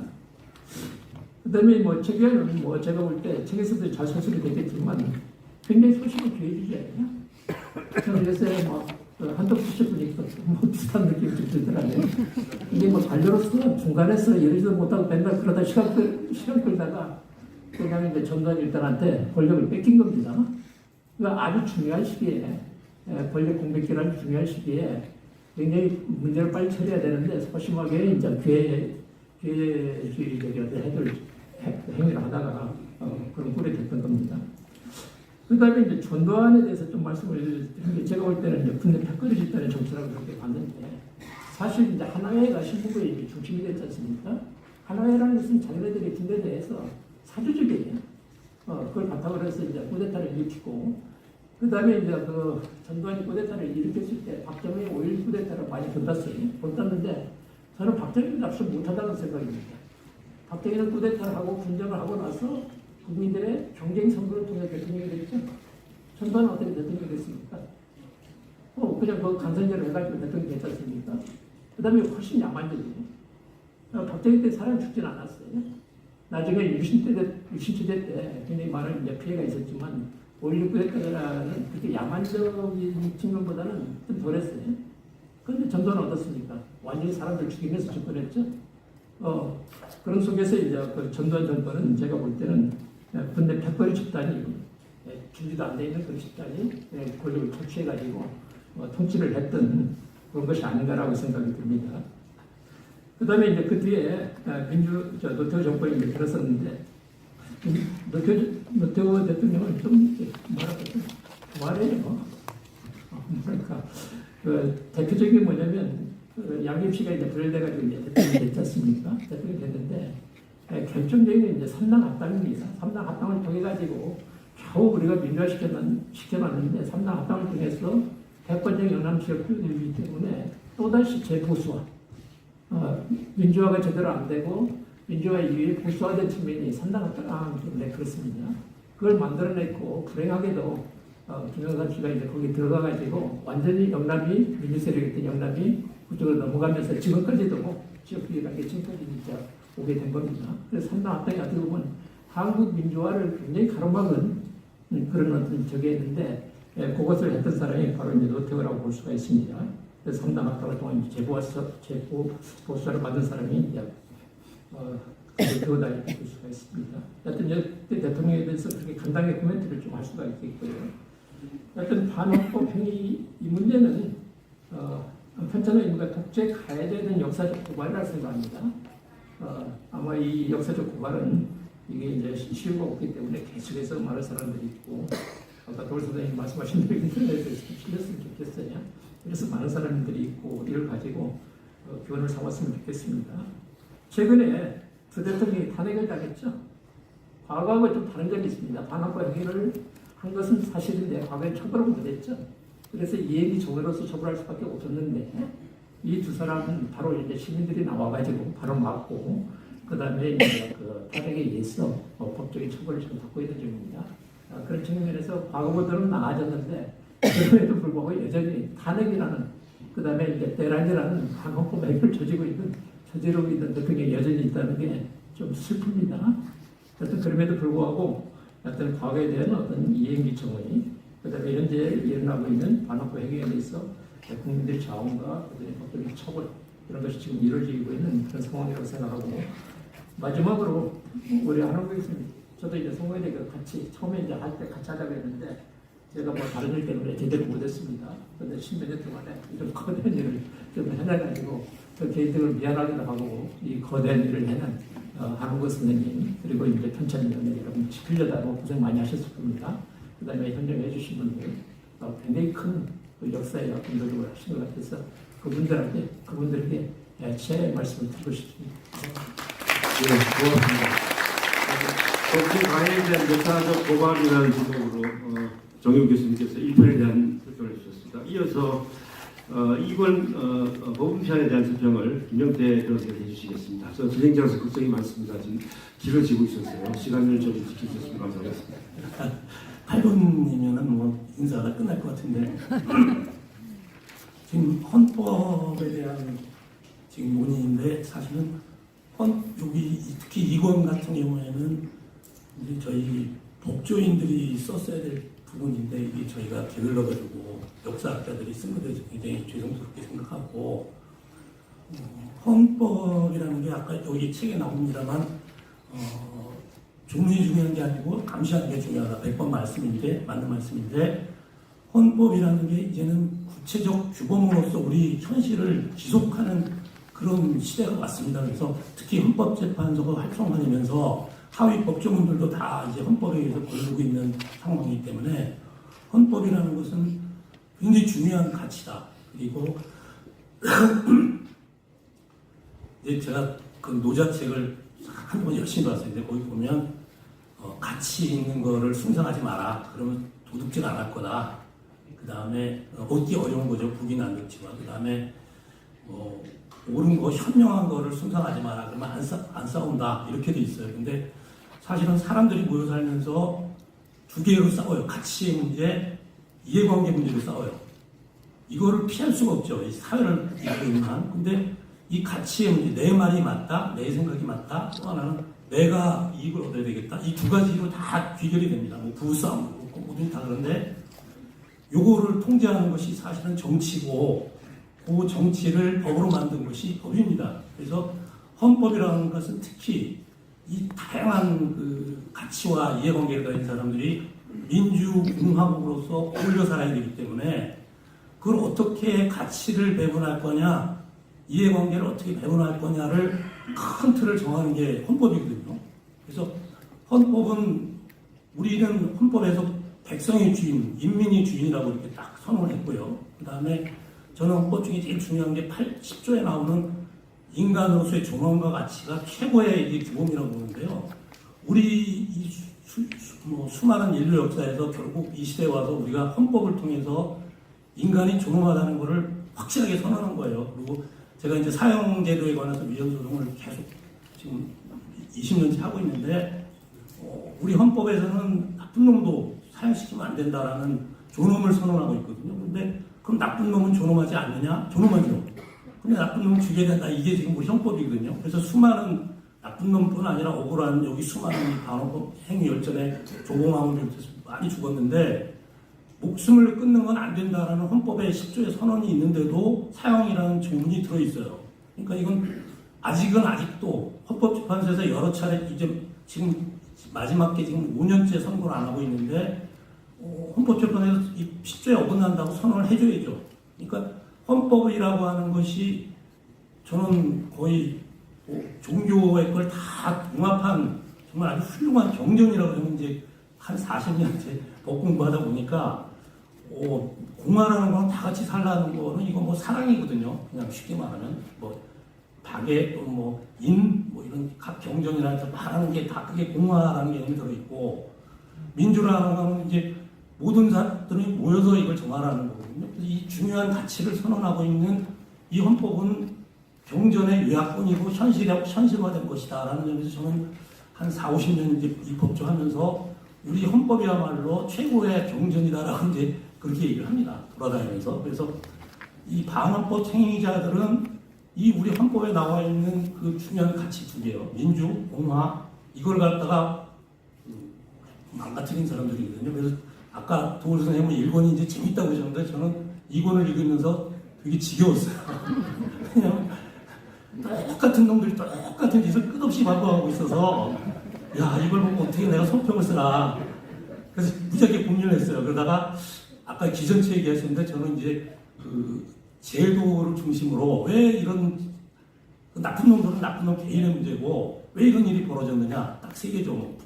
일제 잔재, 그 다음에 분단, 그 다음에 그 자기만 옳다고 하는 이제 그 정치적 사상에서의 독재. 이 세 개가 딱 겹쳐서 이제 헌법을 유린하고 법을 엉터리 국가보안법 만들고 긴급조치력이 많이 나와요. 긴조법 만들고 이런 악법들을 많이 만들었어요. 그래서 이 세 가지 일제 청산, 그 다음에 남북 분단 이것 빨리 청산하는 거, 그 다음에 민주라고 하는 걸 해방 놓는 그 독재 권력들을 물리치는 거, 이 세 가지가 이제 우리의 과제고요. 그래서 이 여기에 나온 행위들은 그 세 가지에서 비롯된 꼭두각시들의 50년 동안에 그냥 꼭두각시 노름이구나 이렇게 저는 결론 내리고요. 그래서 일일이 쫓아가면서 얘기하기가 참 입이 아플 정도고, 이제 도울 선생님 아까 하면서 다 본 거라고 하는데 저는 이제 뭐 48년 여순 사건 무죄받았어요. 그 최초에. 그래서 48년 여순부터 시작해서 보도연맹 쭉 오면서 하여튼 최근세까지 다 이제 과거사 정리를 이제 하는 재판을 많이 했고, 제가 이제 보안법 재판을 많이 했는데, 그거 보면서 이 사람들이 지금도 그러고 있잖아요. 가장 최근에 이렇게 조희대가 그 최고의 국민 주권의 마지막 시련이 대통령 선거인데, 그거를 대법관 몇 명이 모여가지고 국민 주권을 훼손하려고 했잖아요. 그냥 날려고 그랬죠. 기회를 박탈하려고 그랬죠. 그때 빨리 며칠 만에 재판해서 고등법원에 내려보내서 거기서 며칠 만에 땡치면 이재명은 날아가는 거예요. 그러면 국민의 절반이 선택할 수 있는 사람이 없어진 거잖아요. 그 치명적인 반헌법 행위 중에 아마 최고 공이 조희대라고 저는 생각하는데, 이런 행위들이 지금 그대로 되고 있어요. 그래서 이거 시간 다 됐네. 제가 이제 짧게 요약하면 저는 이제 결론은 통제를 여기 어떻게 국민적 통제를 하느냐. 사법부는 맨 앞에 썼습니다만 제가 20살 때 좀 일찍 시험 돼가지고 무슨 판사 15, 검사 15 한 1년 하고는 지나가는 사람들이 다 죄수로 보인 거예요. 그런데 그걸 몇십 년 해보세요. 그러면 자기는 염라대왕이에요. 생사 여털법 쥐고 있고 저도 일반 사건은 꼼짝을 못해요. 판사한테 눈치 보느라고. 그런 사람들이 아무리 자기가 개인적으로 성숙된 사람이라도 그런 분 꽤 많아요. 좋은 분들 많지만 자칫 그 사법 이 권위라고 하는 걸 갖다가 자기의 개인적인 도구인 것처럼 쓰고 있기 때문에 이걸 막는 거. 그래서 간단히 요약하면 국민이 재판에 참여하는 거. 지금 외국에 하는 나라 대륙법계는 주로 직접 판사가 돼요. 국민들이. 그래서 중국도 그렇게 해요. 예를 들면 일반인 2명의 판사 1명이 법원 구성해요. 그래서 민사형사 재판을 다 합니다. 그런데 민간인들은 이제 물론 임기가 있겠죠. 나가겠죠. 그러면 법률적인 거는 법조인들이 하지만 직업법관이 하지만 사실을 인정하고 가치가 선택하는 문제는 일반인들이 들어가 있어요. 그래서 직접 법원을 구성하는 게 참심제고요. 배심제는 법관이 따로 재판부가 있지만 사실 인정에 관해서 또는 양형에 관해서 따로 모여서 자기들이 회의해가지고 그거를 결과를 판사한테 얘기해주면 판사가 따르는 게 이제 영미법 계통이고 우리는 따르지 않아요. 국민 참여 재판이 있는데 따르지 않아도 되거든요. 그래서 이상한 결론도 나오고 그러는데 어쨌든 국민이 직접 판사만 재판하는 게 아니라 직접 법관이 되거나 또는 일정 부분을 담당한다라고 하는 국민 참여 재판 우리는 헌법 개정해야 돼요. 그렇게 하려면 법관의 재판을 받을 권리가 서 있는데 그거 좀 고쳐야 되거든요. 왜 법관만 하느냐? 그래서 국민이 직접 참여하는 문제가 하나 있고요. 그 다음에 법조를 이제 일원화하는 문제. 그러니까 한 10년 동안 이제 변호사로 부르다가 거기서 뽑아라. 그게 법조 일원화 제도가 도입이 됐는데 10년 하고 나면 이제 들어갈 생각이 없어요. 돈도 좀 벌고 뭐 나이도 들었고 귀찮아요. 그러니까 할 사람이 없다고 그래가지고 작년에 민주당에서 이제 개정안 내갖고 5년 한 사람 중에서 뽑게 다운시켰어요. 그러면 5년 동안에 검사라거나 변호사라거나 재판연구원이라고 그래가지고 판사 밑에 있는 그냥 공무원이 있어요. 그거를 한 사람 중에서 뽑는 거예요. 그러면 조금 더 일반을 경험했기 때문에 자기 특수계급이 좀 벗어나겠죠. 그래서 원래는 10년 정도 해야지 그 직업관리제를 배척할 수 있는데 그게 현실적으로 어려워서 지금 5년 하고 있고요. 그 다음에 대법관 증원 지금 14명에서 26명 늘렸거든요. 참 잘한 건데 외국에 보면 막 100명, 200명 이렇게 돼요. 독일, 스페인, 프랑스 이런 데 보면 근데 26명도 많다고 지금 난리거든요. 제가 연말에 여기 와서 그 토론을 할 때 한 10명 앉혀놓고 세미나 했는데 100명 정도 넘어도 부족합니다. 근데 그 적은 거는 자기들끼리 하려고 하는 거예요. 그래서 이거를 더 늘려야 된다. 그 다음에 대법원장이 지금은 대법관도 다 자기가 뽑아요. 그리고 헌법재판관 3명도 자기가 보내요. 그리고 판사들 임명, 예산, 인사 이거 다 판사가 해요. 그래서 지난번 조의대 때 그 대법관 구성한 게 다 저기가 조의대가 데려온 대법관들이거든요. 그냥 꼼짝 못해요. 그러니까 그냥 며칠 만에 그냥 기록도 안 보고 뚝딱 해버리잖아요. 그러니까 이 법관을 갖다가 대법관 임명하는 걸 국민들이 대거 참여하는 추천위원회를 만들어야 된다. 그 다음에 법 왜곡죄가 최근에 통과됐지만 법을 왜곡한 자들은 처벌하는 건데 지금 그거 위헌이라고 난리치잖아요. 근데 독일은 간단해요. 법을 왜곡한 자는 처벌하게 돼 있어요. 그 너무 두림수리한데 그게 통용되고 있거든요. 근데 우리는 하도 말이 많으니까 자세하게 규정했어요. 나쁜 목적으로 판사, 검사, 수사관들이 나쁜 목적으로 증거도 있는데 빼거나 이렇게 하는 거 저기 누굽니까 1심에서 내란 재판했던 그런 사람들 그 법에 딱 그 날로 계산하고 돼 있는데 시간 계산해서 내보냈잖아요. 그거 딱 왜곡죄거든요.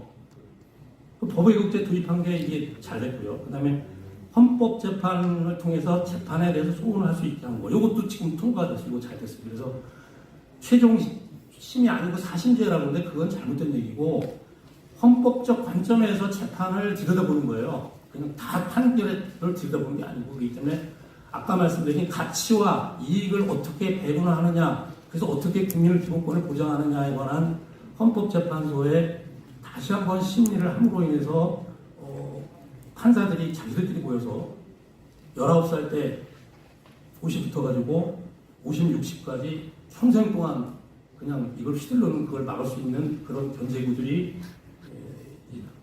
몇 개는 됐고 앞으로 더 진행되어야 될 것이다. 예, 고맙습니다. 오늘 저희의 반응 대기자 열전의 원인과 또 그것을 제어하기 위한 국내 통제를 어떻게 할 것인가라는 말씀을 해주셨습니다. 고맙습니다. 아까 말씀드렸듯이 3편, 검찰 1편을 그 문정에 못 오셨는데, 한 교수님 짧게 대신 좀 이야기해 주시겠습니까? 짧게 부탁드립니다. 예, 저 문진영 교수님은 그 대신 소개를 해드리자면 저희가 그 작업을 하는데 굉장히 그 참고가 됐었던 법원과 검찰의 탄생이라는 이렇게 한 900페이지가 넘는 아주 대적을 쓰신 분입니다. 굉장히 꼼꼼한 분이고 그 명성에 걸맞게 또 아주 꼼꼼하게 그 일부 서평을 보내주셨는데 오늘 이제 불가피하기 때문에 처음에 저희가 여러분을 모시고 조절하고 또 제일 애먹었었던 게 여기 공간을 잡는 게 힘들었습니다. 그래서 공간 잡힌 날짜에 맞추다 보니까 일부 선생님이 불가피하게 참석을 못하시게 돼갖고 굉장히 유감입니다. 그래서 제가 대신 간단하게 말씀드리겠습니다. 그래서 이 책의 의미는 이제 최근 그 검찰이 계속 악행이 논란이 되고 있는데 그 검찰 악행을 특히 이제 공안 쪽에서 낱낱이 파헤친 점에 의미가 있고 그리고 여태까지 이제 검사들이 잘못한 거에 대해서는 검찰이 잘못했다. 근데 이렇게만 돼 있지 실명이 나온 적이 없었는데 실명은 뭐 이력서 사건이 아주 드물게 나왔었는데 여기서는 아주 전면적으로 검사들의 실명을 다 이제 했고 했고 그래서 법을 지배하고 헌법 정신을 유지한 자들 즉 법기들의 생생한 열전이 나왔다. 검찰 쪽에서 나왔다 했고 그다음에 저희 이제 반헌법 열전이라는 이름을 들으면은 아마 그 보수 진영이나 수구 세력 쪽에서는 굉장히 편파적인 것으로 볼 텐데 그 책을 읽어보니까 그 서술이 그렇게 엄밀성 또 객관성 또 자료의 근거 그렇게 충실하게 돼서 이제 그런 그 비판을 무력하게 충분할 거다라고 이제 말씀해 주셨고 또 최저 기준을 갖고 심각한 위반만 을 대상으로 해서 현 시점에서 확보 가능한 사실을 이제 철저히 조사했다라고 평가해 주셨습니다. 그리고 이게 그 시민들의 자발적인 후원으로 이 책이 만들어졌다는 거에 대해서 놀라움을 표시해 주셨고요. 그리고 이게 이제 검찰 개인에 대한 악행을 넘어서 검찰이 어떻게 움직였는가. 또 이게 그거를 종합적으로 서술하지 않았지만 여기 등장하는 인물들이 다 뭐 검찰의 주요 인사였기 때문에 이걸 종합하면은 검찰이 어떻게 움직였는지 그리고 정권과 어떤 관계를 맺었는지 다른 공안기관과 어떤 관계를 맺었는지가 보이기 때문에 앞으로 정말 한국 검찰사를 저술할 수 있는 이제 중요한 토대가 될 것이다 그렇게 해주셨고요. 아까 말씀드린 것처럼 이제 지워진 얼굴을 이제 복원하는 작업인데 이게 그냥 단지 어떤 행위를 했다가 아니라 이 사람의 생애사 전체를 구현을 하니까 그러니까 이 사람이 어떤 과정을 거쳐서 거기에 이르렀고 이제 이런 일을 하게 됐다. 그리고 또 이제 저희도 작업을 하면서 참 안타까웠지만 이제 몇몇 개인들을 놓고 보면요. 그러니까 젊었을 때는 정의의 공세, 처음부터 악랄한 놈들도 있습니다. 악랄한 분들도 있습니다. 그런데 처음에는 굉장히 정의로운 검사였다가 나중에 가서는 이제 어떤 공안 탄압에 앞장서고 한국형 파시즘의 설계자가 된 그런 사람들, 그런 그 변신을 어떻게 이해해야 할까? 이제 그 고민을 저희도 했습니다만 아마 문 교수님께서도 그런 거 하시면서 그러니까 이 개개인을 넘어서는 한국 법조계 전체 풍토의 문제들을 제기하십니다. 저희도 이제 그런 문제들을 제기했고, 가령 법학계에서 존경받는 교수가 20여건에 들어와서 이제 부역을 한다든지, 아니면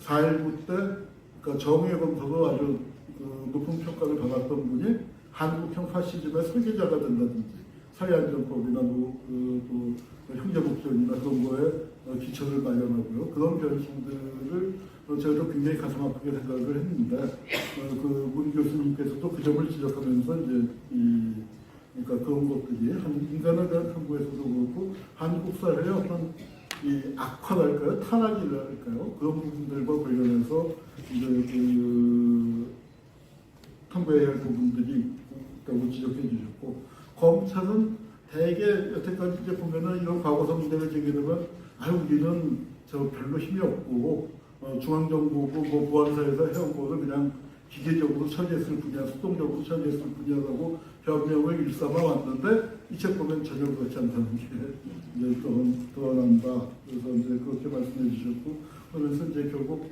21세기에 이제 그 법률가 집단은 과연 여기서부터 얼마나 달라졌는가. 그러면서 이제 이 앞으로 이걸 토대로 해서 법 쪽에 그리고 법학계에서 많은 작업을 해야 할 것이다. 이제 그 말씀으로 끝을 내주셨습니다. 네, 고맙습니다. 교수 이야기했는데요. 그 자료집에 구체적인 내용들이 있으니까 자료집을 또 별도로 한번 읽어주시기를 부탁드리겠습니다. 검찰 2편에 대한 설명을 하겠습니다. 김민대 교수님 모시겠습니다. 네. PPT가 네. 저는 제목을 정의와 희생이라는 관점으로 했습니다. 다음 방은 보면은 뒤에 오른쪽 밑에 보면은 한줄이 없어서 된 것이고 실제로 한 16페이지 정도 표지까지 합치면 18페이지가 되기 때문에 그렇게 길지 않습니다. 사회자께서 계속 길다고 감격을 해주시는데 마지막 발언자는 항상 이런 초조와 긴장 속에서 발표를 하지 않을 수 없는 그런 한계가 있습니다. 다음 들어가겠습니다. 이 보고서는 상당히 건조한 보고서입니다. 이게 국가 공기록에 근거해서 작성이 된 겁니다. 국가 공기록에 대한 보고서라고 하더라도 명예훼손 운운하는 것이 우리의 현실이고 그 현실 때문에 공기록에 더욱 의존할 수밖에 없을 것 같습니다. 그러나 사마천의 사기열전에서 보듯이 특별한 이야기 그리고 그로 인한 악력, 그다음에 열이 이런 것들은 느끼지 못하는 점은 좀 안타까운 점이죠. 상대적으로 피해자들의 피해 부분이 그러한 내용을 채워내고 있습니다. 즉 다시 말씀드리자면 검사들의 행위가 마치 복사하기 붙여넣기 식의 똑같은 행동을 반영했지만 똑같은 행동을 하지만 피해자들은 모두가 다 다른 피해를 겪었다는 점. 그래서 피해자와 가해자의 그런 양면을 같이 볼 때 이 책의 흥미와 이 책의 진가는 더욱더 드러날 것이다. 이렇게 말씀드릴 수가 있겠습니다. 두 번째 다음 항목. 분단시대의 법정과 독재시대의 법정을 관통해왔고 그러면 지금은 어느 시대의 법정인가? 이렇게 보고 싶습니다. 한성원 변호사님께서는 분단시대의 법정이라는 책을 내셨죠. 그래서 분단시대의 법정이라는 특징을 거의 모든 사건을 다 간첩 조작 사건으로 몰았다는 것이 특징입니다. 저는 이 책에서 대표적인 사건으로서 74년도 문인 간첩당은 공문 조작 사건을 뽑았는데요. 문인들의 사건 자체도 간첩으로 몰지 않고는 사건화하기 힘들었던 그런 상황이기 때문에 모든 사건을 다 간첩당 사건으로 몰아갔습니다. 물론 분단시대에서 가장 큰 간첩 조작 사건은 역시 납북 어부들의 간첩 조작 사건이지만요. 그러면 독재시대의 사건에서는 간첩 조작은 빠지고 이제는 독재 시대로 해서 자생적 민주화 운동에 대한 탄압으로 나타나게 됩니다. 저는 이 책에서 재헌의 그룹 사건을 뽑았습니다. 당시 경찰의 발표는 이것이 자생적 사회주의 그룹이다라고 하면서 이전에 분단시대의 법정과 독재시대의 법정이 다르다는 점을 명확하게 밝혀준 것이죠. 그럼 지금은 어떤 시대의 법정일까요? 하는 것이 의문입니다.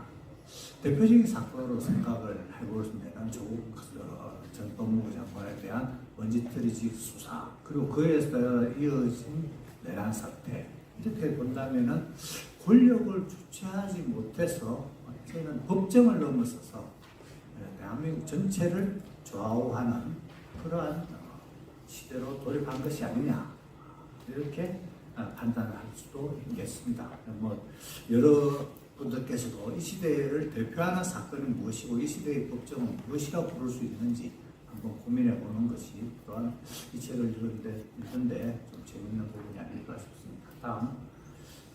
다음 사법파동입니다. 1차 사법파동이 이제 발생을 하게 되는데 2차 사법파동이 물론 박정희 정권의 판사들에 대한 탄압이고 저항의 분쇄이고 그 이전에 역사가 있습니다만 사실상 지금 현재의 관점에서 약간의 힌트가 좀 달라질 수도 있습니다. 왜냐하면 당시에 여비나 식사, 향응 제공이라는 지금과 같으면 좀 용납되기 힘든 그러한 것들이 제주도 사태에서 벌어졌기 때문입니다. 시대에 따라서 역시 관점도 바뀌고 관점에 따라서 기준도 좀 바뀐다는 점을 느낄 수가 있습니다. 다만 여기서 아주 가까운 것은 판사들이 자신들의 권리, 권한, 권리 그리고 자신들의 그런 행동에 대한 제약이 들어왔을 때는 이렇게 저항을 했지만 실제로 자신들이 직접 지켜야 할 시민들의 인권이나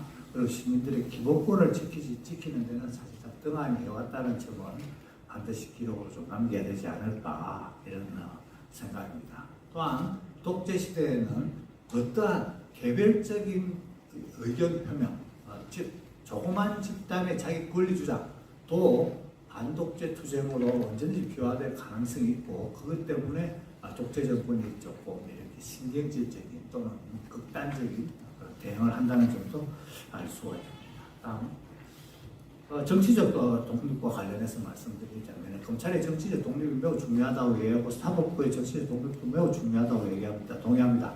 다만 정치적 독립은 출발점이지 종착점은 아닙니다. 만약에 정치적 독립, 깨끗한 사람이 가장 필요하다고 하면은 신임검사나 신임판사가 가장 정의로운 사람일 겁니다. 탑건이죠.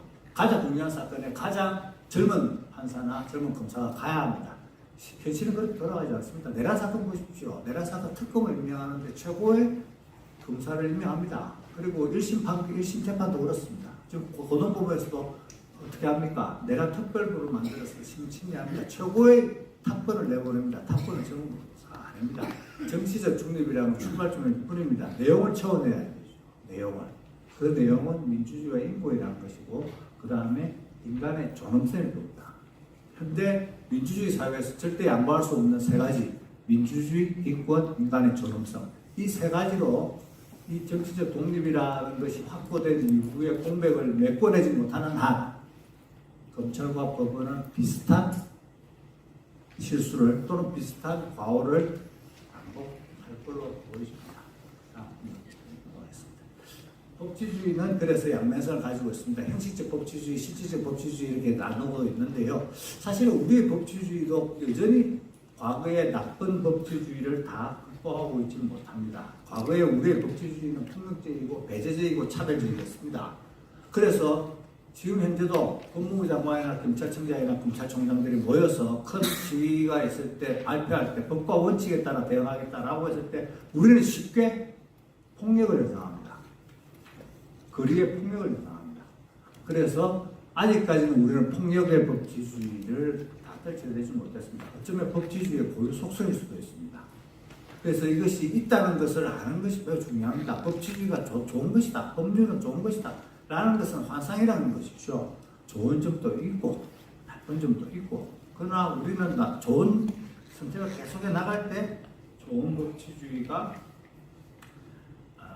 만들어질 것이다 하는 것이죠. 좋은 법치주의를 선택을 안 해왔기 때문에 이런 나쁜 법치주의가 우리 머릿속에 남아있는 것이고 그리해서 법과 원칙에 따라서 이 사건을 대응하겠다고 했을 때 군합발까지는 아니지만 경찰의 공공이나 폭력을 연상하게 하는 것입니다. 실제로 지금 노동 현장에서도 그런 일이 벌어지고 있고요. 예, 그 다음에 다음 반드시 희생이 따릅니다. 이 모든 일에는 사적 이익과 공적 헌신이라는 측면이 있는데요. 이 공적 헌신이라는 측면이 특히 많이 요구되는 직업이 우리가 알다시피 소방관이나 인명구조원이나 의사 그리고 판사, 검사, 법조인들입니다. 이러한 사람들의 공적 헌신이 사적 이익을 압도하지 않을 때 그 사적 이익은 권력이 되고 개인 권력이 돼서 우리 모두를 불행한 사태로 만들게 됩니다. 대표적인 사례로 이 책에서는 저는 조준희 판사님의 구속영장 발부 거부 사태, 그리고 그로 인한 한 달여 만의 의원면직 사태를 얘기를 했습니다. 그리고 원체 큰 압력이 있었습니다만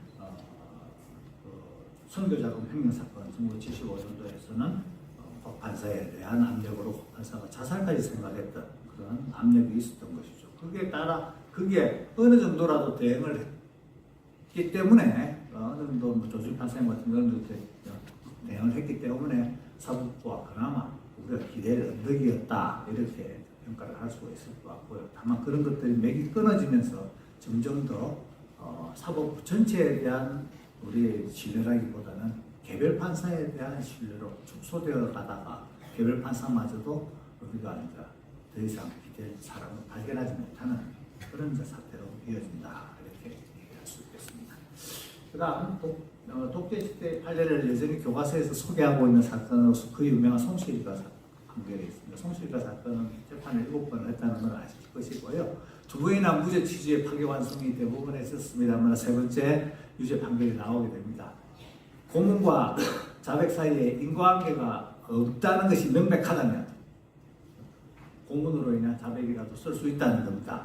이런 판례는 판결 선고 이후 29년 만에 재심으로 뒤집어졌습니다만 아직도 교과서에서는 대부분의 입장이라고 설명하고 있습니다.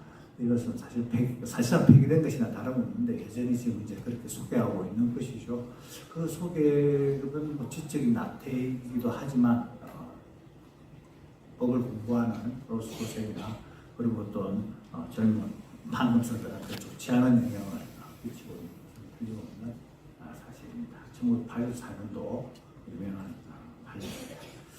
자, 다음 이 사건을 보면서 한국의 과거사와 동아시아의 과거사를 또 한번 생각하게 됩니다. 동아시아 차원에서는 근대 국가 형성 이후로 전쟁과 식민, 그리고 내전과 국가 폭력을 각국이 다 겪어왔습니다. 특히 한국에 집중적으로 발생을 했습니다만 중국도 중일전쟁 과정에서 난징 대학살 등의 그런 것을 겪었고요. 대만도 여전히 과거사 문제가 있습니다. 이 문제를 종합적으로 해결하지 않는 이상은 언제든지 일본과 한국과의 관계, 그 다음에 중국과 일본과의 관계 등등에서의 불협화음은 계속해서 남습니다. 아무리 미래지향적인 얘기를 하더라도 말입니다. 그래서 이러한 부분을 과거사 측면에서 정리하는 출발점으로서의 한국의 과거사 정리가 있다는 점 이렇게 얘기를 할 수 있습니다. 안중근 의사에 대해서 일본의 관방장관이 일본의 판결문에 의하면 여전히 살인범이 지나지 않는다라고 발언한 적이 있습니다. 기자회견은 그렇게 했었습니다. 그러한 것들이 그러한 인식이 남아있는 이상 과거사 정리는 좀 더 영원한 것이겠죠. 자, 그 다음 고문에 관해서 심각한 고문을 조금 고발하는 그런 내용을 이번에 담았던 점을 소개하고 있고, 다음으로 법률의 윤리 부분을 얘기를 하고 있습니다. 법률이라는 것이 갈수록 이렇게 사회적으로 영향이 커지고 있습니다. 사회적 영향이 커지면 당연히 책임도 높아져야 되는 것이고요. 그럼에도 불구하고 법률의 윤리라는 것은 쪼그라들고 있습니다. 사회 전체적으로 윤리가 쪼그라들고 있죠. 윤리라는 것은 약간 이제 시대에 뒤처졌다는 느낌을 주고 있습니다. 그럼에도 불구하고 또 윤리가 쪼그라들고 있는 현실에서 윤리는 더욱더 연구가 되고 있다는 점 이렇게 얘기를 합니다. 법률가들이 윤리를 얘기하지 않으면 사악한 이기주의자, 사악한 법률주의자가 됩니다. 법은 이타적이 되어라, 어려운 처지에 있는 사람을 도와라 라는 규정을 두지를 않습니다. 법은 착하게 살아라라는 규정을 도입하지 않습니다. 사람을 죽이지 마라, 뭐 이런 훔치지 마라라는 건 하지만 착하게 살아라, 그 다음에 이기주의자가 되지 마라라는 말은 하지 않습니다. 이 책을 보면서 제일 의문점 중에 하나는, 제가 가졌다 의문 중에 하나는 공안검사가 고문을 하고 그렇게 해서 간첩 조작 사건을 만들었는데 결국에 그건 이제 법원의 판결을 받기 위해서 아니겠습니까? 법원의 판결을 받으면 사실을 확정이 되니까요. 근데 그 판결이 재심으로 무죄가 됐단 말입니다. 그러면 사실이 뒤집어진 거잖아요. 대법원의 판결에 따라서 그렇게 됐으면. 그러면 그에 따라서 공안검사도 자기 생각을 바꿔야 되는데 생각을 안 바꾸거든요. 그래서 계속해서 공안검사로서 정치인으로서 활동을 하거나 아니면 아스팔트 거구가 되거나 그렇게 활동을 합니다. 그런 걸 볼 때 도대체 이 사람들의 기억과 그런 과거에는 어떤 관계가 있을까 이런 것들이 이제 큰 의문점 중에 하나였습니다. 거짓말이라는 것은 쌓이게 되면은 하나의 이제 진실처럼 착각하게 되죠. 거짓말 덩어리가 되게 되고 그래서 그런 거짓말과 거짓과 악행의 그런 축적이 성범죄와 같은 행동을 하는 것이다. 그것이 또 윤리의 한 측면이다. 이런 점을 얘기를 하기 위해서 얘기를 했고, 다음 분노를 넘어서 사실 이제 과거 청사나 이런 이제 기록 작업은 저는 상당히 바람직하다고 보는 것이 사실 이제 분노를 한 단계 넘어서서 정리를 하는 것이거든요. 이 기록을 남긴다는 것 자체가 사분한 마음, 그 다음에 이제 맹철한 기록, 맹철한 이제 그 자료, 풍부한 객관화 이런 것에 이제 기초하고 있기 때문에 분노를 뛰어넘는 겁니다. 사실 과거 청산이나 개혁 같은 경우는 이제 계산과 이성에 따라서 이루어져야 되는 거죠. 인간처럼 이성적인 동물이 어떻게 또 분노로만 계획을 하겠습니까? 그래서 이성과 계획에 따라서 그 열의를 가지고 하는 것이 필요하다고 봅니다. 마지막으로 이 책은 좀 읽기 여러모로 좀 읽기 좀 까다로운 생각을 많이 하면 많이 할수록 좀 훨씬 더 깊이 있는 점을 주긴 하지만 재밌어지긴 하지만 처음에는 좀 읽으면 참 좀 청천일률적인 그런 느낌이 듭니다. 역시 얘기를 하면 상관전에 사기일전을 얘기 안 할 수 없는데 또 이제 공무원 얘기는 또 상하천의 열전에서 또 공무원 얘기는 그렇게 재밌지는 않아요. 재밌지 않습니다. 홍리열전과 순리열전이 있는데 거기도 보면은 그렇게 뭐 재밌지 않습니다. 근데 순리열전에 보면 이라는 사람이 얘기가 있는데 이 사람 말이 이렇습니다.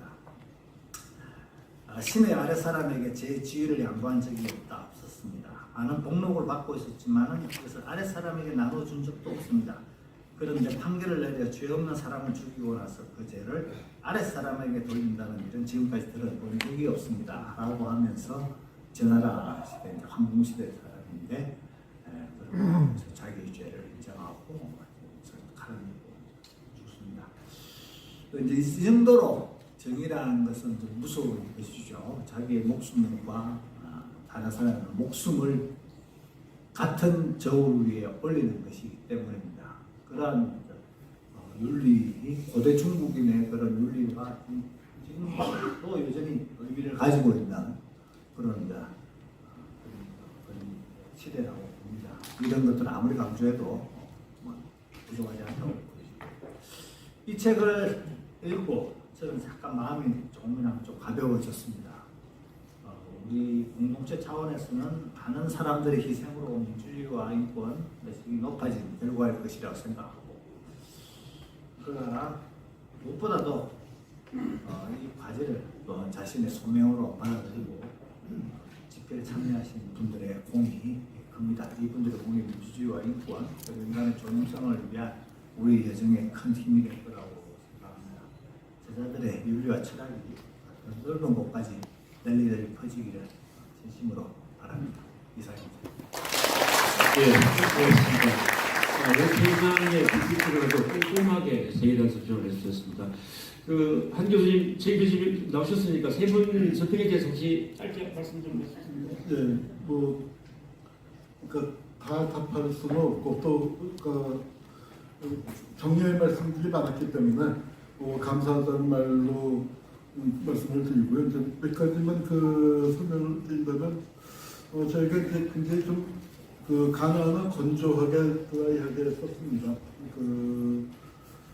그렇지만 이제 읽어보고 난 다음에 너무 드라이하다는 느낌이 들어서 총평 부분에서는 약간의 이제 좀 감정이랄까요, 평가랄까 그런 것들을 좀 집어넣고요.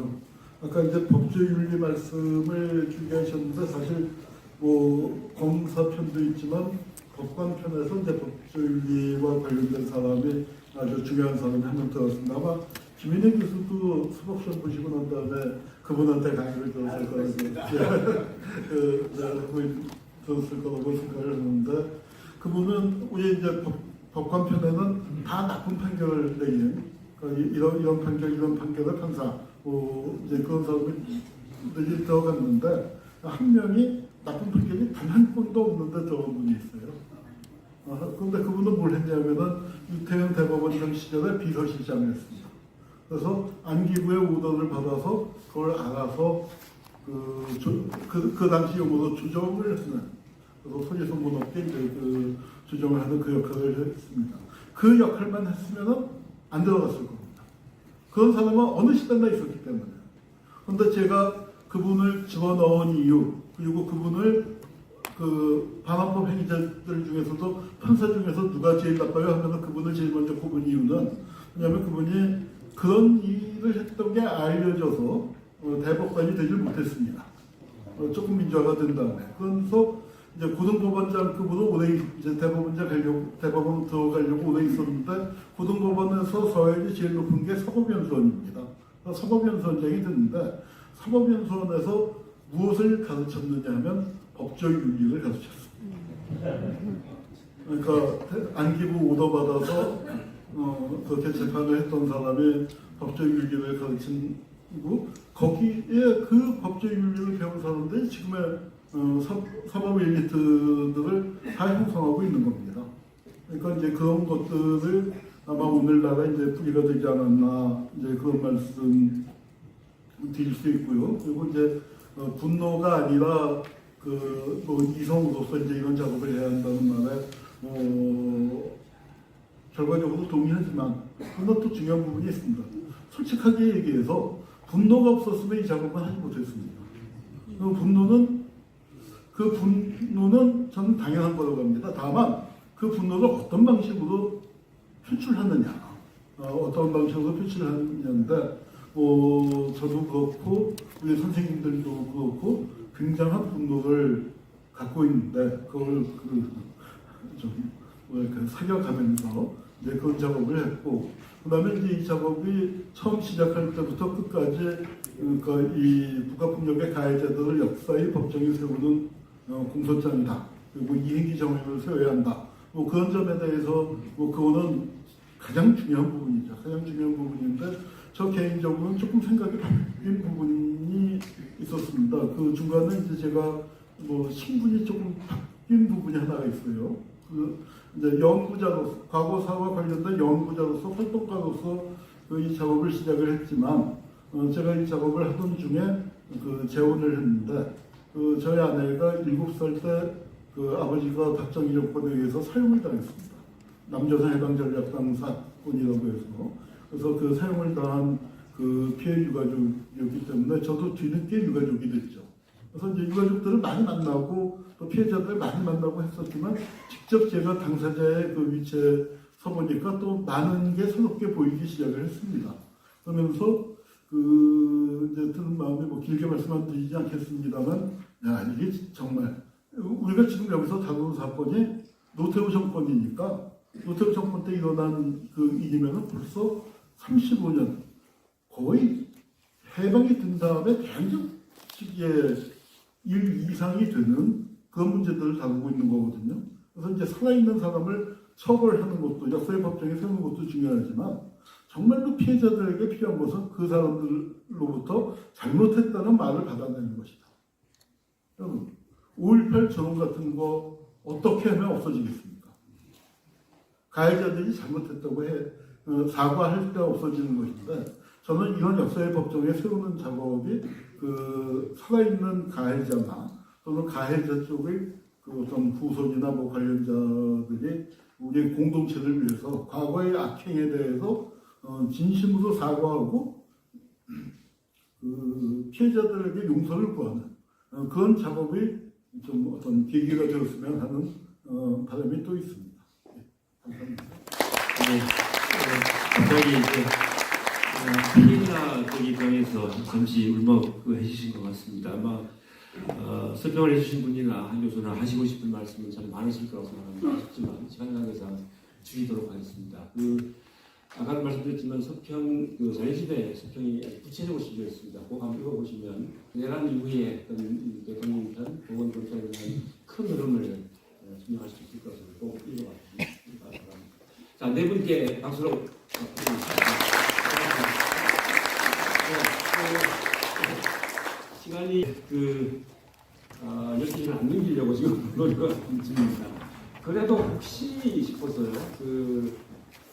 편집인으로서 아까 말씀을 드렸는데 빠뜨렸는데 정말로 이 10년 넘게 이 작업 진행될 수 있도록 후원해주신 분들 정말 감사드립니다. 그분들이 없었으면은 이런 작업 정말 불가능했고 아마 시민사회에서 이렇게 장기 프로젝트를 시민들의 모금만 갖고 한 사례가 없을 것 같습니다. 제가 정말로 깊이 감사를 드립니다.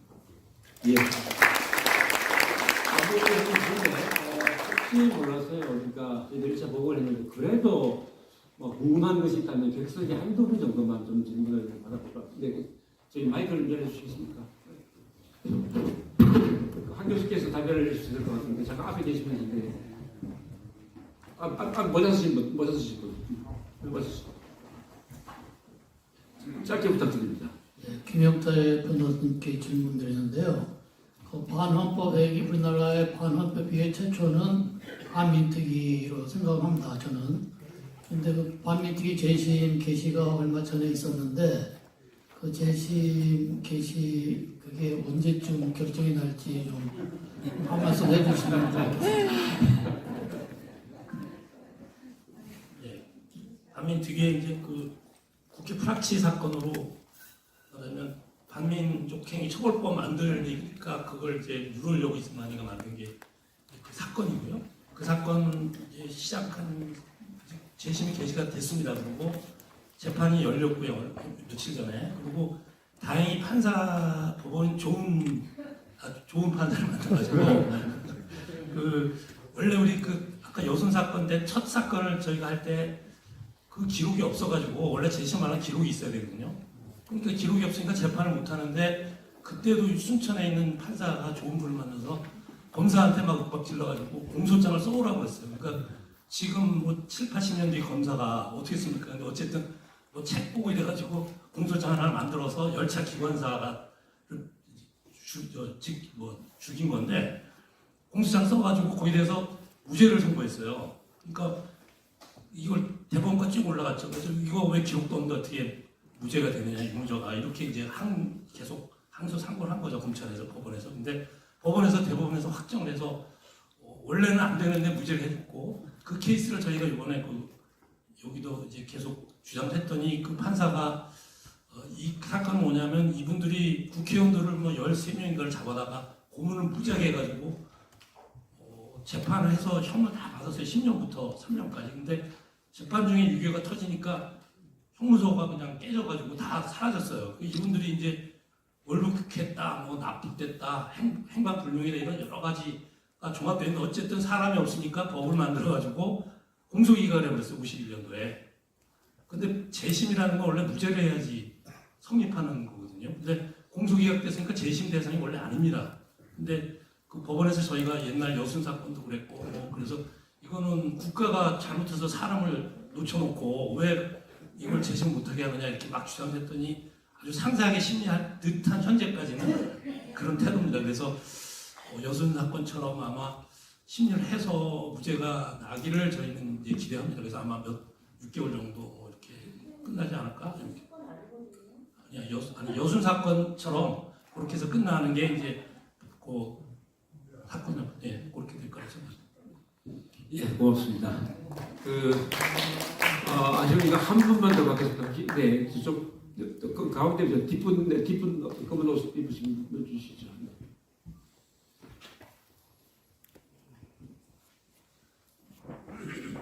예, 12권까지 내용을 보면 거의 분들로 되어 있는데 민간인 영화가 있는 사람도 공무원이나 교육자 이런 사람들 중에서도 그 기타 영역으로 해서 넣을 그런 계획은 없으신지? 그거는 이제 저희가 처음에 그 선정 기준을 잡을 때 그러니까 공직자로 한정을 했습니다. 왜냐하면은 다른 영역을 하게 되면은 굉장히 그 기준도 달라지고 그 일도 복잡해지기 때문에 이렇게 생각해 주십시오. 손 던져서 물고기 다 잡을 수 있는 거 아니에요. 물고기 잡으려면 그 물을 또 큰 물고기 잡는 급을 작은 물고기 잡는 급을 다 다른 방식으로 해야 해서 저희도 지식인 쪽을 굉장히 고민을 했었는데 그쪽은 다른 식의 기준을 갖고 좀 별도의 작업으로 진행을 해야 할 것이다. 그렇게 생각하고 뺐습니다. 예, 고맙습니다. 자, 아쉽지만 이쯤에서 마무리해야 될 것 같습니다. 저희 반헌법 행위자 열전 1차번 출간 국민보고회를 좀 문의할 텐데요. 앞에서 책 건이 900페이지입니다, 거의. 그리고 그 내용들이 이제 꼼꼼히 역사된 개인에 대한 모든 기록을 다 자료를 했기 때문에 사료로 심을 가지고 있다고 보고 있고요. 이제 그 출발점에 섰다고 보고 있습니다. 이 보고의 마지막 그 멘트를 함세웅 신부님의 발간사를 읽으면서 제가 마무리하고 싶은데요. 함세웅 신부님께서 이렇게 하셨습니다. 공자께서 춘추를 지으시니 난신적자가 두려 떨더라 한 맹자말을 인용하면서요. 이 12권의 열전이 전국의 도서관으로 학교로 깨어있는 시민의 서가로 들어가서 또 대한민국 모든 공직자, 법조인, 정치인들의 픽독자가 되어서 자신이 이끄는 권력이 국민과 헌법을 향할 때 그 결과가 얼마나 참혹한지 그 역사가 그것을 얼마나 엄정하게 기억하는지 두려운 마음으로 깨닫게 해야 된다라고 하셨습니다.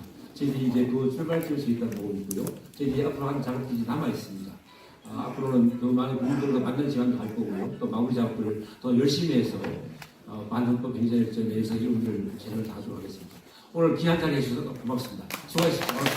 1부는 끝났고요. 2부는 이제 마성 모란공원 민주유산 요역에 가서 할 건데요. 그 하시는 분들은 이제 버스로 이동하게 됩니다.